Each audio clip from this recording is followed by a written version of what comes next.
Hallelujah, hallelujah. ದೇವರ ಪರಿಶುದ್ಧ ನಾಮಕ್ಕೆ ಸ್ತೋತ್ರ ಉಂಟಾಗಲಿ. ಅವಕಾಶ ಕೊಟ್ಟಾದ ದೇವರಿಗೂ ದೇವಸ್ಥಾನಕ್ಕೂ ಹೆಸರಿಸಿ ಸಂತೋಷವಾಗಿದ್ದೀರಾ? ಎಲ್ಲ ಸಂತೋಷವಾಗಿದ್ದೀರಾ? ಆಮೇಲೆ ವಾಕ್ಯನ ನಾವು ಧ್ಯಾನಿಸೋಣ. ಇಬ್ರಿಯ ಬರೆದ ಪತ್ರಕ್ಕೆ 13ನೇ ಅಧ್ಯಾಯ 5ನೇ ವಾಕ್ಯ. ಇಬ್ರಿಯರಿಗೆ 13ನೇ ಅಧ್ಯಾಯ 5ನೇ. ದ್ರವ್ಯಾಶೆ ಇಲ್ಲದವರಾಗಿರಿ, ನಿಮಗಿರುವುಗಳಲ್ಲಿ ತೃಪ್ತರಾಗಿರಿ. ನಾನು ನಿನ್ನನ್ನು ಎಂದಿಗೂ ಕೈ ಬಿಡುವುದಿಲ್ಲ, ಎಂದಿಗೂ ತೊರೆಯುವುದಿಲ್ಲವೆಂದು ದೇವರು ತಾನೇ ಹೇಳಿದ್ದಾನೆ. ಆಮೇಲೆ ಸ್ತೋತ್ರ. ಮಹಾಪರಿಶುದ್ಧನು ಸರ್ವಶಕ್ತನು ಆದ ನಮ್ಮ ಪರಲೋಕದ ದೇವರೇ, ಅಪ್ಪ ಒಂದು ಒಳ್ಳೆಯ ವಾಕ್ಯಕ್ಕಾಗಿ ಸ್ತೋತ್ರ ಸ್ವಾಮಿ. ನಿನ್ನ ವಾಕ್ಯಕ್ಕೆ ನನ್ನನ್ನು ತಗ್ಗಿ ಸಮರ್ಪಿಸಿ ಪ್ರಾರ್ಥಿಸ್ತಾನೆ ಕರ್ತನೆ. ನಿನ್ನ ವಾಕ್ಯವಾಗಿದೆ ನಮ್ಮನ್ನು ಬಿಡುಗಡೆ ಮಾಡುವಂಥದ್ದು, ನಿನ್ನ ವಾಕ್ಯವಾಗಿದೆ ನಮ್ಮನ್ನು ಬಲಪಡಿಸುವಂಥದ್ದಾಗಿದೆ ರಾಜ. ಈ ದಿನ ಸ್ವಾಮಿ ಒಂದೊಂದು ಹೃದಯ ಅನುಗುಣವಾಗಿ ನೀನು ಮಾತಾಡುವುದಕ್ಕಾಗಿ ಸ್ತೋತ್ರ ರಾಜ. ಒಂದೊಂದು ಹೃದಯಗಳನ್ನು ತಿಳಿದಿರುವ ದೇವರು ನೀನಾಗಿದ್ದ ರಾಜ. ಅಪ್ಪ ನಮ್ಮ ಮಧ್ಯೆ ಇರುವುದಕ್ಕಾಗಿ ಸ್ತೋತ್ರ. ಈ ದಿನ ನಿನ್ನ ಹಸ್ತಕ್ಕೆ ನನ್ನನ್ನು ತಗ್ಗಿ ಸಮರ್ಪಿಸಿದ್ದೆ ರಾಜ. ನೀನು ಆಳ್ವಿಕೆ ಮಾಡಿ ನಿನ್ನ ಆಲೋಚನೆಯನ್ನು ವ್ಯಕ್ತಪಡಿಸಿದ್ದು ನನ್ನನ್ನೇ ನಿನ್ನ ಗಾಯಗಳ ಹಸ್ತಕ್ಕೆ ಒಪ್ಪಿಸಿ ಸಮರ್ಪಿಸಿ ಪ್ರಾರ್ಥಿಸ್ತಾ ಇದ್ದಾರೆ. ಯೇಸು ನನ್ನ ನಾಮದಲ್ಲಿ ಪ್ರಾರ್ಥಿಸುತ್ತಂದೆ ದೇವರೇ, ಆಮೆನ್. ಓದಿಷ್ಟು. ದ್ರವ್ಯಾಶೆ ಇಲ್ಲದವರಾಗಿರಿ, ದ್ರವ್ಯಾಶೆ ಇಲ್ಲದವರಾಗಿರಿ, ನಿಮಗಿರುವುಗಳಲ್ಲಿ ತೃಪ್ತರಾಗಿರಿ. ಒಂದು ನಿಮಿಷ, ಇದೊಂದು ಪಾಯಿಂಟ್ ನಾವು ಒಂದು ಕ್ಲಿಯರ್ ಮಾಡ್ಕೊಂಡ್ಬಿಡೋಣ. ದ್ರವ್ಯಾಶೆ ಇಲ್ಲದವರಾಗಿರಿ, ನಿಮಗಿರುವುದರಲ್ಲಿ ತೃಪ್ತರಾಗಿರಿ. ಈ ವಾಕ್ಯ ನಿಮ್ಗೆ ಏನು ಓದಿದಾಗ ಏನು ಅನ್ಸುತ್ತೆ, ಏನು ಅರ್ಥ ಆಗ್ಬೋದು? ಹಲ್ಲೆಲೂಯಾ. ಉದಾಹರಣೆಗೆ ನಾನೇ ಹೇಳ್ತೀನಿ. ಕಳೆದಿಂದಲೇ ನಾನು ಒಂದು ಕಂಪ್ನಿಗೆ ಬರ್ಬೇಕಾದ್ರೆ ಒಬ್ಬ ಎಂಪ್ಲಾಯ್ ಹೇಳ್ತಿದ್ರು, ನೋಡಿ ಸರ್ ನಮ್ಮ ಟೀಮ್ ಲೀಡ್ ಅವರು, ಅವ್ರಿಗೆ 1 ಲಕ್ಷ ಸ್ಯಾಲ್ರಿ, 1 ಲಕ್ಷ ಸಂಬಳ. ನಾನು ವಾವ್ 1 ಲಕ್ಷ ಸಂಬಳ ಅಂತ ನನಗೆ ಸಕ್ಕತ್ತಲ್ಲಪ್ಪ, 1 ಲಕ್ಷ ಬರೋ ನಿಂದಾಗಿರೋದಲ್ಲ ಅಂತ. ಆವಾಗ ಅವ್ರವ್ರು ಎಲ್ಲಣ್ಣ ಅವ್ರು 1 ಲಕ್ಷ ಅಂದರೆ ಅದೇ ತಕ್ಕಂಗೆ ಕಷ್ಟ ಇದೆ ಅವ್ರಿಗೆ ಹಂಗಿದ ಕಷ್ಟ ಆ ಥರ ಪ್ರಾಬ್ಲಮ್ ಇದ್ದಾರೆ, ಆ ಥರ ಸಾಲದಲ್ಲಿದ್ದಾರೆ ಅಂತ ಅವರು. ಯಾಕಂದ್ರೆ ಒಂದು ಉದಾಹರಣೆಗೆ ನಾವೊಬ್ಬರು ನೋಡುವಾಗ ಅವ್ರು ಚೆನ್ನಾಗಿದ್ರೆ ಅಂದ್ರೆ ಅವ್ರವ್ರ ಕಷ್ಟ ಅವ್ರಿಗೆ ಗೊತ್ತಿರುತ್ತೆ, ಹೌದಲ್ವಾ? ಒಬ್ರು 10,000 ದುಡಿತಿದ್ರೆ ಆ ಕಷ್ಟದ ಆ 10,000 ಆ ಕುಟುಂಬಕ್ಕೆ ನೀವು ಎಷ್ಟು ನಿಯಂತ್ರಿಸ್ಬೇಕು, ಎಷ್ಟು ಕಷ್ಟ ಇದೆ ಅವ್ರಿಗೆ ಗೊತ್ತಿರುತ್ತೆ. ಒಬ್ರು 20,000 ದುಡಿಬೋದು, 30,000 ದುಡಿಬೋದು, 50,000 ದುಡಿಬೋದು, ಅವ್ರ ಕಷ್ಟ ಅವ್ರಿಗೆ ಗೊತ್ತಿರುತ್ತೆ. ಯಾಕಂದ್ರೆ ನಾವು ಒಬ್ಬರು ನೋಡಿ ಅವ್ರಿಗೇನಪ್ಪ ಬೈಕಲ್ಲಿ ಹೋಗ್ತಾರೆ, ಕಾರಲ್ಲಿ ಹೋಗ್ತಾರೆ, ಅವ್ರಿಗೆ ಅಷ್ಟು ದುಡಿತಾರೆ. ಉದಾಹರಣೆ ನಾನು ಕಳೆದ ಒಬ್ಬ ಸೈಕಲಲ್ಲಿ ಹೋಗ್ಬೇಕಾದ್ರೆ ಬೈಕ್ ನೋಡಿ ಆ ಬೈಕ್ ಇದ್ರೆ ನಾನು ಚೆನ್ನಾಗಿರುತ್ತಲ್ವಾ ಅಂತ ಬೈಕ್ ನೋಡಿ ಇಷ್ಟಪಡ್ತಾರೆ. ಅದೇ ಬೈಕ್ ನೋಡಿ ಕಾರ್ ನೋಡಿ ಇಷ್ಟಪಡ್ತಾರೆ, ಕಾರ್ ನೋಡಿ ಫ್ಲೈಟ್ ನೋಡಿ ಇಷ್ಟಪಡ್ತಾರೆ. ಮನುಷ್ಯನಿಗೆ ಅದು ತೃಪ್ತಿನೇ ಇಲ್ಲ. ಅದಕ್ಕೆ ದೇವ್ರ ವಾಕ್ಯ ಹೇಳ್ತದೆ, ದ್ರವ್ಯಾಶೆ ಇಲ್ಲದವರಾಗಿರಿ, ನಿಮಗಿರುವುಗಳಲ್ಲಿ ತೃಪ್ತರಾಗಿರಿ. ಇವತ್ತು ನೀವು 10,000 ದುಡಿಬೋದು, 2,000 ದುಡಿಬೋದು, 20,000 ದುಡಿಬೋದು, ತೃಪ್ತರಾಗಿರಿ. ಅದ್ರಲ್ಲಿ ನಿಮ್ಮನ್ನ ದೇವ್ರು, ಯಾಕಂದ್ರೆ ಕರೆದಾತನ ಸರ್ವಶಕ್ತನ ದೇವರಾಗಿದ್ದಾನೆ. ಈಗ ದೇವ್ರು ನಿಮ್ಮನ್ನ ಆರಿಸಿಕೊಂಡಿರುವಾಗ ನಿಮ್ಮ ಪರಿಸ್ಥಿತಿಗಳು ಆತನ ಗೊತ್ತಿರುತ್ತೆ. ನಾವು ಅನ್ಕೊಂಬೋದು, ನಾವು ಪರಿಸ್ಥಿತಿಗಳು ನೋಡಿ ಬಿದ್ದೋಗ್ತೀವಿ, ಪರಿಸ್ಥಿತಿಗಳು ನೋಡಿ ಒದ್ದಾಡ್ಬಿಡ್ತೀವಿ. ದೇವರೇ ನಾನೇ ಎಷ್ಟೋ ಸಲ ಒದ್ದಾಡ್ಬಿಡ್ತೀನಿ, ದೇವರೇ ಏನು ಮಾಡಿ, ಇನ್ನೂ 2 ತಿಂಗಳಿಂದ ಸಂಬಳ ಬರೋದು, 2 ತಿಂಗಳಿಂದ ಏನು ಮಾಡಲಿ, ಮನೆ ಪರಿಸ್ಥಿತಿಗಳು, EMIಗಳೇನು. ಯಾಕಂದ್ರೆ ಕರೆದಾತನ ಸರ್ವಶಕ್ತ ಹಲ್ಲೆಲೂಯಾ. ದೇವರು ನಮ್ಮನ್ನ ಕರೆದಿರುವಾಗ ನಮ್ಮ ಅಗತ್ಯಗಳು ಏನು ಅಂತ ಆತನಿಗೆ ಗೊತ್ತಿದೆ. ಇವತ್ತು ಒಂದು ಪಕ್ಷ ನಮ್ಗೆ ಇಕ್ಕಟ್ಟಿರ್ಬೋದು, ಒಂದು ಪಕ್ಷ ನಮ್ಗೆ ಇರುವಂತ ಪರಿಸ್ಥಿತಿ ಇರ್ಬೋದು, ಒದ್ದಾಡೋ ಪರಿಸ್ಥಿತಿ ಇರ್ಬೋದು. ಒಂದ್ ಸಮಯ ನಾವು ಅನ್ಕೋಬಹುದು, ದೇವರೇ ಮನೇಲಿ ಒಂದು ಅಕ್ಕಿ ತೊಗೊಳಕ್ ಕಾಸಿಲ್ಲ, ಈ ಸಲ ಇವಾಗ ಗ್ಯಾಸ್ ಬುಕ್ ಮಾಡಿ ಗ್ಯಾಸ್ ತೊಗೊಳಕ್ ಕಾಸಿಲ್ಲ, ನೆಕ್ಸ್ಟ್ ಮಂತ್ ಬಾಡಿಗೆ ಕಟ್ಟಕ್ಕೆ ಏನ್ ಮಾಡ್ಲಿ, EMI ಹತ್ರ ಬರ್ತಿದೆ. ಈ ರೀತಿ ನಾವು ನೋಡುವಾಗ ನಮ್ಮ ಪರಿಸ್ಥಿತಿಗಳನ್ನ ಒದ್ದಾಡ್ಬಿಡ್ತೀವಿ. ಹಲ್ಲೆಲೂಯಾ. ಅದಕ್ಕಾಗಿ ಇವತ್ತು ನಮ್ಮ ಇದೆಯಾ ಇಲ್ವೋ ದೇವ್ರ ಸ್ತೋತ್ರ. ಆ ವಾಕ್ಯ ಹೇಳಿದ್ರೆ, ದ್ರವ್ಯಾಶೆ ಉಳ್ಳದವ್ರು ಇನ್ನೊಬ್ರು ನೋಡಿ ಹುಡ್ಕೊಳ್ಳೋದು ಬೇಕಿಲ್ಲ, ಇನ್ನೊಬ್ರು ನೋಡಿ ಹೊಟ್ಟೆ ಕಿಚ್ಚಿಬಿಡೋದು ನಮ್ಗೆ ಬೇಕಿಲ್ಲ. ಅದಕ್ಕಾಗಿ ನಿಮಗಿರುವುಗಳಲ್ಲಿ ನೀವು ತೃಪ್ತರಾಗಿರಿ. ನೆಕ್ಸ್ಟ್ ಇನ್ನು ಮೈನ್ ಪವರ್ಫುಲ್ ವಾಕ್ಯ ಓದಿ ಮುಂದೆ. ಏನಿದೆ? ನಾನು ನಿನ್ನನ್ನು 1 ದಿವಸ ಅಂತಿದ್ಯಾ, 2 ದಿವಸ ಇದೆಯಾ, ಎಂದಿಗೂ ಕೈ ಬಿಡೋದಿಲ್ಲ. ಹಲ್ಲೆಲೂಯಾ. ಅದಕ್ಕಾಗಿ ಈ ದಿನ ನಿಮಗಿರುವುದ ತೃಪ್ತರಾಗಿರಿ. ಈ ದಿನ ನೀನು ಸ್ವಲ್ಪ ದುಡಿಬಹುದು, ಸ್ವಲ್ಪ ಇಕ್ಕಟ್ಟಿರ್ಬೋದು, ಅದ್ರ ಮಧ್ಯೆ ದೇವರು ಇದ್ದಾರೆ ನಿನ್ನ ಸಂಗಡ. ನಾನು ನಿನ್ನನ್ನು ಕೈ ಬಿಡುವುದಿಲ್ಲ ಅಂತ ಎಂದಿಗೂ ಕೈ ಬಿಡುವುದಿಲ್ಲ. ಹಲ್ಲೆಲೂಯಾ. ಇನ್ನೊಂದು ವಾಕ್ಯ, ಎಂದಿಗೂ ತೊರೆಯುವುದಿಲ್ಲವೆಂದು ಯಾರು ಹೇಳಿರೋದು? ನಾವು ಮನುಷ್ಯರು ಯಾರು ಹೇಳ್ತಾರ? ಪಾಸ್ಟರ್ ಅಂಕಲ್ ಬರ್ದಿದೆ ಅಂತಿದ್ಯಾ, ಯಾರೋ ಬರ್ದಿರೋದ್ಯಾ? ನೋ, ಯಾರದು? ದೇವರು ತಾನೇ ಹೇಳಿರೋದು. ಹಲ್ಲೆಲೂಯಾ. ಮೊದಲು ನಾವು ದ್ರವ್ಯಾಶೆ ಉಳ್ಳದವರಾಗಿರ್ಬೇಕು. ನಮ್ಗೆ ಇದನ್ನ ಎಷ್ಟಿದೆಯೋ ಅದ್ರಲ್ಲಿ ನಾವು ತೃಪ್ತಿ ಪಡೋಣ. ಹಲ್ಲೆಲೂಯಾ. ಜನಗಳು ಹಾಸಿಗೆ ಇದ್ದಷ್ಟು ಕಾಲು ಚಾಚು ಅಂತ, ಅದು ನಿಜ. ನಮ್ಮ ಶಕ್ತಿ ಎಷ್ಟು ಅಷ್ಟು ಮಾತ್ರ ನಾವು ಸಾಲ ಮಾಡಬೇಕು. ಶಕ್ತಿಗೆ ಮೀರಿಷ್ಟು ಸಾಲ ಮಾಡ್ಕೊಂಡು ಅಯ್ಯೋ ತಲೆ ಮೇಲೆ ಕೈ ಕೊಂಡ್ರೆ ಅಯ್ಯೋನೇ ನಮ್ಮ ಪಾಡು. ಹೌದಲ್ವಾ? ಇವತ್ತು ನಮಗೆ ದೇವ್ರು ಎಷ್ಟು ಕೊಟ್ಟಿದ್ದಾರೆ, ಅದ್ರ ದೇವ್ರನ್ನ ಸ್ತುತಿಸೋಣ. ಆವಾಗ ದೇವ್ರು ಅದ್ರ ಮಧ್ಯದಲ್ಲಿ ದೇವ್ರು ನಮ್ಮನ್ನ ನಡೆಸ್ತಾರೆ. ಅಲ್ಲೆಲ್ಲಾ ಅದಕ್ಕಾಗಿ ನಿಮಗಿರುವುದರಲ್ಲಿ ನೀವು ತೃಪ್ತರಾಗಿರಿ. ಅಲ್ಲೆಲ್ಲಾ ದೇವ್ರ ವಾಕ್ಯ, ನಾನು ನಿನ್ನನ್ನು ಕೈ ಬಿಡುವುದಿಲ್ಲ, ಎಂದಿಗೂ ಕೈ ಬಿಡುವುದಿಲ್ಲ. ಈ ವಾಕ್ಯ ಬಿಡ್ಬೋದು. ಇದೇ ವಾಕ್ಯ ಕೊನೆಯವರೆಗೂ ದೇವ್ರು ಬಲಪಡಿಸುವಂತ ವಾಕ್ಯವಾದ, ನಾನು ನಿನ್ನನ್ನು ಕೈ ಬಿಡುವುದಿಲ್ಲ, ಎಂದಿಗೂ ಕೈ ಬಿಡುವುದಿಲ್ಲ. ಯಾಕೆ ಮರ್ತೋಗ್ತಾ ಇದ್ರ? ಅಲ್ಲಲ್ಲಿಯಾ ಒಂದು ದಿನ ಅಂತಿದ್ಯಾ, ನಾನು ನಿನ್ನನ್ನು ಎಂದಿಗೂ ಕೈ ಬಿಡುವುದಿಲ್ಲ. ದೇವರು ಎಷ್ಟು ಪ್ರೀತಿಯಿಂದ ಹೇಳ್ತಾ ಇದ್ದಾರೆ, ಹೌದಲ್ವಾ? ಒಂದು ಪಕ್ಷ ನಿಮ್ಮ ಸ್ವಂತವ್ರು ನಮ್ಮನ್ನ ಕೈ ಬಿಡ್ಬೋದು, ಒಡ ಹುಟ್ಟಿದವ್ರು ನಮ್ಮನ್ನ ಮರ್ತೋಗ್ಬೋದು. ಅಲ್ಲಲ್ಲಿಯಾ ನೀನ್ ಹಿಂಗೆ ಅಂತ ಸ್ವಂತದವ್ರು ನಮ್ಮನ್ನ ಹೀಯಾಳಿಸ್ಬೋದು. ದೇವ್ರು ಹೇಳ್ತಾ ಇದ್ದಾರೆ, ನಾನು ನಿನ್ನನ್ನು ಎಂದಿಗೂ ಕೈ ಬಿಡೋದಿಲ್ಲ, ಎಂದಿಗೂ ತೊರೆಯೋದಿಲ್ಲ. ದೇವ್ರು ತಾನೇ ಹೇಳ್ತಾ ಇರೋದು. ನಿನಗೆ ಹೇಳ್ತಾ ಇರೋದು ದೇವ್ರ ವಾಕ್ಯ ಇಲ್ಲ ಅಂತ. ಅಲ್ಲಲ್ಲಿಯಾ ದೇವ್ರನ್ನ ಸಂಗಡ ಇರುವಾಗ ದೇವ್ರ ಒಂದು ಪವರ್ಫುಲ್ ಒಂದು ಕಾರ್ಯಗಳು ಕೊಟ್ಟಿದ್ದಾರೆ. ಅದಕ್ಕಾಗಿ ದೇವ್ರು ಮೊದಲು ಅಲ್ಲ, ನಿನಗಿರುವುದಲ್ಲೇ ತೃಪ್ತರಾಗಿರೋ. ನೀನು ಅವಾಗ ತೃಪ್ತರಾಗಿರುವಾಗ ನೀನು ಇತರ ನೋಡಿ ಅವ್ರಿಗೋಸ್ಕರ ಪ್ರಾರ್ಥಿಸ್ತೀಯ. ದೇವ್ರೇ, ನನಗಾದ್ರೂ ಕುಟುಂಬ ಕೊಟ್ಟಿದ್ಯಾ, ನನಗಾದ್ರೂ ಮಕ್ಕಳು ಕೊಟ್ಟಿದ್ಯಾ, ನನಗಾದ್ರೂ ಗಂಡ ಕೊಟ್ಟಿದ್ಯಾ, ನನಗಾದ್ರೂ ಮಲ್ಗಕ್ಕೊಂದು ಮನೆ ಇದೆ. ಅಲ್ಲಲ್ಲಿಯಾ ನನಗಾದ್ರೂ ಒಳ್ಳೆ ಆರೋಗ್ಯ ಕೊಟ್ಟಿದ್ಯಾ. ನಾವು ಹಾಸ್ಪಿಟಲ್ ನೋಡೋದಾದ್ರೆ ಪ್ರತಿದಿನ ಹಾಸ್ಪಿಟಲ್ ಅಲ್ಲಿ ಎಷ್ಟೋ ಪೇಷಂಟ್ಗಳು ಕಿಡ್ನಿ ಫೇಲ್ಯೂರ್ ಆಗಿದ್ದಾರೆ, ಬ್ಲಡ್ ತೆಗೆದು ಬ್ಲಡ್ ಹಾಕ್ತಾ ಇದಾರೆ. ದೇವರೇ, ಹುಷಾರಿಲ್ಲ ಡಾಕ್ಟರ್ ಏನ್ ಪ್ರಾಬ್ಲಮ್ ಕಂಡುಹಿಡಿದ್ರಲ್ಲ ಹೋಗ್ತಾ ಇದಾರೆ. ಅದ್ರ ಮಧ್ಯೆ ದೇವ್ರು ನಂಗೆ ಆರೋಗ್ಯ ಕೊಟ್ಟಿದ್ದಾರಲ್ಲ. ಅಲ್ಲಲ್ಲಿಯಾ ಅದಕ್ಕಾಗಿ ನೀನಾಗಿರುವುದಲ್ಲ, ಇದನ್ನ ತೃಪ್ತರಾಗಿರೋ. ನಾನು ನಿನ್ನನ್ನು ಎಂದಿಗೂ ಕೈ ಬಿಡುವುದಿಲ್ಲ. ಓ ಗ್ಲೋರಿ, ಇದನ್ನ ನಂಬುವರ ಜೀವದ ದೇವ್ರ ಕಾರ್ಯ ಮಾಡ್ತಾರೆ. ನಾನು ನಿನ್ನನ್ನು ಎಂದಿಗೂ ಕೈ ಬಿಡೋದಿಲ್ಲ, ಮಾತ್ರ ಎಂದಿಗೂ ತೊರೆಯೋದಿಲ್ಲ.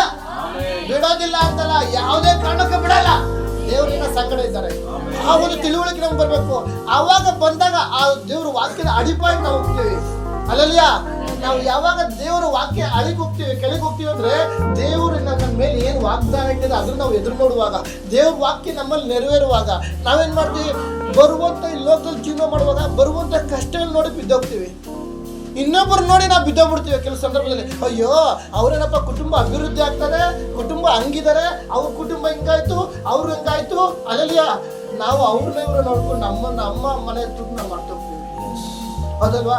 ನಾವು ಪ್ರಾರ್ಥನೆ ಮಾಡೋಣ. ಯಾಕಂದ್ರೆ ದೇವ್ರು ನನಗೆ ಏನು ವಾಕ್ಯ, ನಾನು ನಿನ್ನನ್ನು ಎಂದಿಗೂ ಕೈ ಬಿಡೋದಿಲ್ಲ. ಅಲ್ಲಲ್ಲಿಯಾ ಕಷ್ಟ ಬರಲ್ಲ ಅಂತ ಹೇಳಿಲ್ಲ ದೇವ್ರು, ಕಷ್ಟಗಳ ಮಧ್ಯೆ ನಾನು ನಡೆಸ್ತೀನಿ ಅಂತ ಹೇಳಿ. ಅಲ್ಲಲ್ಲಿಯಾ ದಾನಿಯೇಲನ ಸಿಂಹದ ಬಾಯೊಳಗೆ ಹಾಕ್ಬಿಟ್ರು. ಅಲ್ಲಲ್ಲಿಯಾ ಅಲ್ಲಿ ರಾಜನ ದೇವ್ರು ಮಾತಾಡ್ಬೋದ, ದಾನಿಯೇಲನ ಕಳಿಸ್ಬೇಡಪ್ಪ ಹಂಗಂತ. ನೋ, ದಾನಿಯೇಲ ಸಿಂಹದ ಬಾಯಿ ಅಲ್ಲಿ ಹೋಗುವಾಗ ಸಿಂಹದ ಬಾಯ ಮುಚ್ಚಿ ಅದ್ರ ಮೊದಲು ದೇವರನ್ನ ಸಂಗಡ ಇದ್ರು. ಇವತ್ತು ನಿನಗೆ ಕಷ್ಟ ಇರ್ಬೋದು, ಹೋರಾಟ ಇರ್ಬೋದು, ದುಃಖ ಇರ್ಬೋದು, ಕಣ್ಣೀರ್ ಇರ್ಬೋದು, ಅದ್ರ ಮೊದಲು ದೇವರಿನ ಸಂಗಡ ಇದ್ದಾರೆ. ಅದಕ್ಕಾಗಿ ನಾನು ನಿನ್ನನ್ನು ಎಂದಿಗೂ ಕೈ ಬಿಡುವುದಿಲ್ಲ. ಓ, ದೇವರು ನಿನ್ನನ್ನು ಕೈ ಬಿಡುವುದಿಲ್ಲ ಅಂತ ಹೇಳುವಾಗ ನಾವೆಂತ ಭಾಗ್ಯವಂತರು. ಅಲ್ಲಲ್ಲಿಯಾ ದೇವರು ನಮ್ಗೆ ಎಷ್ಟು ಪ್ರೀತಿ ಮಾಡ್ತಾ ಇದಾರಲ್ವಾ. ಒಂದು ಪಕ್ಷ ನಮ್ಮ ಸ್ವಂತ ತಾಯಿ ನಮ್ಮನ್ನ ಪ್ರೀತಿ ಮಾಡಲ್ಲ, ಸ್ವಂತ ತಂದೆ ನಮ್ಮನ್ನ ಪ್ರೀತಿ ಮಾಡಲ್ಲ, ಸ್ವಂತ ಗಂಡ ನಮ್ಮನ್ನ ಪ್ರೀತಿ ಮಾಡಲ್ಲ, ಸ್ವಂತ ಹೆಂಡತಿ ನಮ್ಮನ್ನ ಪ್ರೀತಿ ಮಾಡಲ್ಲ. ನಾವು ನಿನ್ನನ್ನು ಎಂದಿಗೂ ಕೈ ಬಿಡೋದಿಲ್ಲ. ದೇವ್ರ ವಾಕ್ಯ ಇರುವಾಗ, ಈ ವಾಕ್ಯಕ್ಕೆ ಸಮರ್ಪಿಸಿ ಕೊಡುವಾಗ ದೇವರ ಬಲವಾದ ಶಕ್ತಿ ನಮ್ಮ ಜೀವಿತದಲ್ಲಿ ಹೊರಡುತ್ತೆ. ಅದಕ್ಕಾಗಿ ದ್ರವ್ಯಾಶೆ ಇಲ್ಲದವರಾಗಿರಿ, ನಿಮಗಿರೋದ್ರಲ್ಲಿ ತೃಪ್ತರಾಗಿರಿ. ಇವತ್ತು ನಮ್ಮ ಕುಟುಂಬದ ಒಂದು ಇಕ್ಕಟ್ಟಿನ ಪರಿಸ್ಥಿತಿ ಇರ್ಬೋದು, ಒಂದು ಸಿಂಪಲ್ ಆಗಿ ನಡೀತಾ ಇರ್ಬೋದು, ದೇವ್ರ ಸ್ತೋತ್ರ ಮಾಡಿ. ಅದನ್ನು ಬದಲಾಯಿಸಲು ದೇವ್ರಿಗೆ ಶಕ್ತಿ. ಅಲ್ಲಲ್ಲಿಯಾ ನಿನ್ನ ಪರಿಸ್ಥಿತಿಗಳನ್ನು ಬದಲಾಯಿಸಲು ದೇವ್ರಿಗೆ ಶಕ್ತನ. ನಾವು ನಮ್ಮ ಪರಿಸ್ಥಿತಿ ಬದಲಾಯಿಸ್ಕೊಂಡು ಎಷ್ಟು ಪ್ರಯಾಸ ಪಡ್ತೀವಿ, ಎಷ್ಟು ಒದ್ದಾಡ್ತೀವಿ. ರಾತ್ರಿ ಎಲ್ಲಾ ಪ್ರಯಾಸ ಪಡ್ತೀವಿ, ಏನು ಸಿಕ್ಕಿಲ್ಲ. ಪೇತ್ರನ ಹೇಳ್ತಾನೆ, ಹೌದಲ್ವಾ? ನಾವು ರಾತ್ರಿ ಆಗ್ಲೂ ದುಡಿದಾಡ್ಬೋದು, ದೇವರು ನಮ್ಮ ಸಂಗಡ ಇರೋದು. ನಾನು ನಿನ್ನನ್ನು ಎಂದಿಗೂ ಕೈ ಬಿಡುವುದಿಲ್ಲ ಅಂತ ಹೇಳುವಾಗ ಆ ವಾಗ್ದಾನಕ್ಕೆ ನಾವು ಕಿವಿ ಕೊಟ್ಟಿಲ್ಲ ಅಂದ್ರೆ ರಾತ್ರಿಯಲ್ಲಿ ಎಷ್ಟೇ ಪ್ರಯಾಸ ಪಟ್ಟರು. ಹೌದಲ್ವಾ? ಅದಕ್ಕಾಗಿ ಈ ದಿನ ದೇವರು ನಮ್ಮ ಸಂಗಡ ಇದ್ದಾರೆ. ನಾನು ನಿನ್ನನ್ನು ಎಂದಿಗೂ ಕೈ ಬಿಡುವುದಿಲ್ಲ, ಎಂದಿಗೂ ತೊರೆಯುವುದಿಲ್ಲ. ಈ ವಾಕ್ಯ ಓದುವಾಗ ಒಂದು ಸಂತೋಷ ನಮ್ಗೆ. ಅಲ್ಲಲ್ಲಿಯಾ ಇನ್ನೂ ಒಂದು ವಾಕ್ಯ ನೋಡೋಣ. ಯೆಶಾಯ ಪ್ರವಾದನ ಗ್ರಂಥ 60ನೇ ಅಧ್ಯಾಯ 1ನೇ ವಾಕ್ಯ. ನನ್ನ ಜನರನ್ನು ಸಂತೈಸಿರಿ ಹಾ ಸಂತೈಸಿರಿ. ಓಕೆ, ಅದಲ್ಲ ಬ್ರದರ್, ಯೆಶಾಯ 61. ಏಳು ಪ್ರಕಾಶಿಸು, ನಿನಗೆ ಬೆಳಕು ಬಂತು. ಆಮೆನ್. ಯೆಹೋವನ ತೇಜಸ್ಸು ನಿನ್ನ ಮೇಲೆ ಉದಯಿಸಿತು. ಹಲ್ಲೆಲೂಯಾ. ಏಳು ಪ್ರಕಾಶಿಸು. ಇದನ್ನ ಎಷ್ಟೋ ಜನ ಒಂದು ಮಲಗಿರುವಂತ ಪರಿಸ್ಥಿತಿಯಲ್ಲಿ ಇದ್ದೀರಾ. ಹಲ್ಲೆಲೂಯಾ. ಅದಕ್ಕೆ ದೇವ್ರ ವಾಕ್ಯ ನಮ್ಮ ಮೊದಲೇದ, ನಾನು ನಿನ್ನನ್ನು ಎಂದಿಗೂ ಕೈ ಬಿಡುವುದಿಲ್ಲ, ಎಂದಿಗೂ ತೊರೆಯುವುದಿಲ್ಲ. ಈ ರೀತಿ ಇರುವಾಗ ದೇವ್ರು ಇನ್ನೊಂದು ವಿಷಯ ಹೇಳಿದ್ರೆ, ಏಳು ಪ್ರಕಾಶಿಸು, ನಿನಗೆ ಇದನ್ನ ಬೆಳಕು ಬಂತು. ಆಮೆನ್. ಹಲ್ಲೆಲೂಯಾ. ಯೆಹೋವನ ತೇಜಸ್ಸು ನಿನ್ನ ಮೇಲೆ ಬಂದಿದೆ. ಹಲ್ಲೆಲೂಯಾ. ಯೆಹೋವನ ತೇಜಸ್ಸು ನಿನ್ನ ಮೇಲೆ ಬಂದಿದೆ ಅಂದ್ರೆ ನೀನು ಏನಾಗಿದ್ದೀಯ ದಿನ ದೇವರ ದೃಷ್ಟಿಯಲ್ಲಿ? Question mark. ಹಲ್ಲೆಲೂಯಾ. ಇಲ್ಲೇ ಇದ್ರೆ ಏನಾದ್ರು, ನಾನು ನಿನ್ನನ್ನು ಎಂದಿಗೂ ಕೈ ಬಿಡುವುದಿಲ್ಲ, ಆಮೆನ್. ಎಂದಿಗೂ ತೊರೆಯುವುದಿಲ್ಲ ಅಂತ ಹೇಳಿದ್ರು ದೇವರು. ಇನ್ನೊಂದು ವಿಷಯ ಹೇಳ್ತಾ ಇದ್ರೆ, ಏಳು ಪ್ರಕಾಶಿಸು. ಆಮೆನ್. ಸ್ತೋತ್ರ ಸ್ತೋತ್ರ ಸ್ತೋತ್ರ. ನಿನಗಿದನ್ನ ಬೆಳಕು ಬಂತು, ಯೆಹೋವನ ತೇಜಸ್ಸು ನಿನ್ನ ಮೇಲೆ ಉದಯಿಸಿದೆ. ಈ ಲೋಕದಲ್ಲಿ ಅನೇಕ ಜನರು ಪಾಪಿಗಳಾಗಿದ್ದಾರೆ ಪ್ರಿಯರ ಮಕ್ಕಳೇ. ದೇವರ ವಿರುದ್ಧವಾಗಿ ದೇವರಿಗೆ ಇಷ್ಟ ಇಲ್ಲದಂತ ಕಾರ್ಯಕ್ಕೆ ಹೋಗಿ ಅವ್ರ ಇಷ್ಟ ಪ್ರಕಾರ ಜೀವಿಸಿ ಒಂದು ನರಕಕ್ಕೆ ಹೋಗುವಂತ ಮಾರ್ಗದಲ್ಲಿ ಚಲಿಸ್ತಾ ಇದ್ದಾರೆ. ಇದನ್ನ ಅನೇಕ ಜನರು ನಶಿ ಹೋಗ್ತಿದ್ದಾರೆ. ಹಳೆ ಒಡಂಬಡಿಕೆ ನೋಡುವಾಗ ಅದೊಂದು ವಾಕ್ಯ ನೋಡುವ, ಆದಿಕಾಂಡ, ಹಲ್ಲೆಲೂಯಾ. ಸ್ತೋತ್ರ. ಈ ವಾಕ್ಯ ಇಲ್ಲ, ಆದಿಕಾಂಡ 5ನೇ ಅಧ್ಯಾಯ ಅನ್ಕೋತೀನಿ.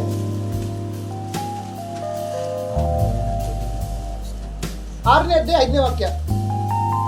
ಮನುಷ್ಯರ ಕೆಟ್ಟತನವು ಮನುಷ್ಯರ ಕೆಟ್ಟತನವು ಭೂಮಿಯ ಮೇಲೆ ಹೆಚ್ಚಾಗಿರುವುದನ್ನು ಮನುಷ್ಯರ ಕೆಟ್ಟತನವು ಭೂಮಿ ಮೇಲೆ ಹೆಚ್ಚಾಗಿರುವುದನ್ನು ಅವರು ಹೃದಯದಲ್ಲಿ ಯೋಚಿಸುವುದೆಲ್ಲವೋ ಅವರು ಹೃದಯದಲ್ಲಿ ಯೋಚಿಸುವುದೆಲ್ಲವೋ ಯಾವಾಗಲೂ ಬರೀ ಕೆಟ್ಟದ್ದಾಗಿರುವುದನ್ನು ಏನಂತ ಬರೀ ಕೆಟ್ಟದ್ದಾಗಿ ಯಾವಾಗಲೂ ಬರೀ ಕೆಟ್ಟದಾಗಿರುವುದನ್ನು ಯೆಹೋವನು ನೋಡಿ ತಾನು ಭೂಮಿಯ ಮೇಲೆ ಮನುಷ್ಯನ ಉಂಟು ಮಾಡಿದಕ್ಕೆ ಅಯ್ಯೋ ಯಾಕಾಗಿ ಮನುಷ್ಯನ ಸೃಷ್ಟಿ ಮಾಡಿದೆ? ದೇವರು ಪಶ್ಚಾತ್ತಾಪ ಪಡ್ತಾ ಇದ್ದಾರೆ. ಅಲ್ಲಲ್ಲಿಯ ಈ ದಿನ ದೇವರು ದೇವ್ರನ್ನ ಒಂದೇ ಒಂದು ಮಣ್ಣಿನ ದೇವರು ಉಂಟು ಮಾಡಿ ತನ್ನ ಮೂಗಿನಲ್ಲಿ ಶ್ವಾಸ ದೇವರ ಶ್ವಾಸ ಊದಿರುವಂತ ನಮ್ಮ ಮನುಷ್ಯನ ಉಂಟು ಮಾಡ್ತಾ ದೇವರು ಇದನ್ನ ಪಶ್ಚಾತ್ತಾಪ ಪಡ್ತಾ ಇದ್ದಾರೆ. ಅಲ್ಲಲ್ಲಿಯ ಯಾಕಾಗಿ ಅವ್ರ ಹೃದಯದಲ್ಲಿ ಉದಾಹರಣೆ ಮೇಲ್ಗಡೆ, ಆ ಬ್ರದರ್ ಚೆನ್ನಾಗಿದ್ಯಾ, ಸಿಸ್ಟರ್ ಚೆನ್ನಾಗಿದೆ, ಹೊರಗಡೆ ನಮ್ಮ ಮಗ ಹಂಗೆ ಹಿಂಗೆ ಅಂತ ಬೈಕತ್ತ ಜನಗಳ ಸ್ವಭಾವ ಅದು. ಏನು ಬ್ರದರ್ ಹೆಂಗಿದ್ಯಾ, ಸಿಸ್ಟರ್ ಹೆಂಗಿದ್ಯಾ, ಮೇಲೆ ಸೂಪರ್, ಹೊರಗಡೆ ಎಷ್ಟು ಬೈಕತ್ತ ಅಂತಾರೆ ಗೊತ್ತಾ, ಮಗ ಹಂಗೆ ಹಿಂಗೆ ಅಂತ. ಅದೇ ಪ್ರಕಾರ ಆಗಿದೆ ಮನೆ. ಅದಕ್ಕೋಸ್ಕರ ದೇವ್ರ ವಾಕ್ಯದೆ, ಅವರ ಹೃದಯದಲ್ಲಿ ಯಾವಾಗ ಯೋಚಿಸುವುದಿಲ್ಲ ಬರೀ ಕೆಟ್ಟದಾಗಿದೆ. ಅದಕ್ಕಾಗಿ ಈ ದಿನ ದೇವರು ನಮ್ಮ ಸಂಗಡ ಇದ್ದಾರೆ. ಏಳು ಪ್ರಕಾಶಿಸು, ನಿನಗೆ ಬೆಳಕು ಬಂದು, ಯೆಹೋವನ ತೇಜಸ್ಸು ಈ ದಿನ ನಿನ್ನ ಮೇಲೆ ಉದಯಿಸಿದೆ. ಯಾಕಾಗಿ ಇದನ್ನ ಅನೇಕರು ನಶಿಸಿ ಹೋಗ್ತಾ ಇದ್ದಾರೆ. ಅವಾಗ ಏನ್ ಮಾಡಿ ಆದಿಕಾಲ ನೋಡುವುದಾರೆ, ದೇವರು ನಾನು ಯಾಕಪ್ಪ ಮನುಷ್ಯನ ಸೃಷ್ಟಿ ಮಾಡಿದೆ, ಯಾಕಪ್ಪ ಮನುಷ್ಯನ ಸೃಷ್ಟಿ ಮಾಡಿದೆ, ದೇವ್ರು ಪಶ್ಚಾತ್ತಾಪ ಪಟ್ಟು ಏನ್ ಮಾಡ್ರು, ಜಲಪ್ರಳಯ ಬರೋ ಮಾಡಿ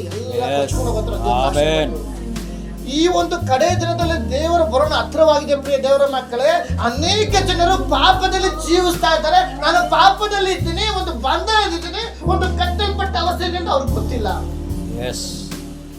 ಇದನ್ನ ದೇವರು ನಮ್ಗೆ ಏನ್ ಹೇಳಿದ್ರೆ, ನಾನು ನಿನ್ನನ್ನು ಎಂದಿಗೂ ಕೈ ಬಿಡುವುದಿಲ್ಲ, ಎಂದಿಗೂ ತೊರೆಯುವುದಿಲ್ಲ. ಯೆಹೋವನ ತೇಜಸ್ಸು ನಿನ್ನ ಮೇಲೆ ಉಳಿಸಿದೆ. ಏಳು ಪ್ರಕಾಶಿಸು. ನಶಿಸುವ ಆತ್ಮಗಳಿಗಾಗಿ ನೀನು ಪ್ರಾರ್ಥನೆ ಮಾಡು. ನಿನ್ನ ಪ್ರಾರ್ಥನೆ ಮಹತ್ವ ಉಳ್ಳದಾಗಿದೆ. ನಿನ್ನ ಪ್ರಾರ್ಥನೆ ದೇವರ ಮುಂದೆ ಮುಖ್ಯವಾದದ್ದು. ಯಾಕಾಗಿ ನಾನು ನಿನ್ನ ಸಂಗಡ ಇದ್ದೇನೆ. ಹಲ್ಲೆಲೂಯಾ. ಯೆಹೋವನ ತೇಜಸ್ಸು ನಿನ್ನ ಮೇಲೆ ಬಂದಿರ್ತದೆ. ಹಲ್ಲೆಲೂಯಾ. ಹಲ್ಲೆಲೂಯಾ. ನಾನು ನಿನ್ನನ್ನು ಎಂದಿಗೂ ಕೈ ಬಿಡುವುದಿಲ್ಲ.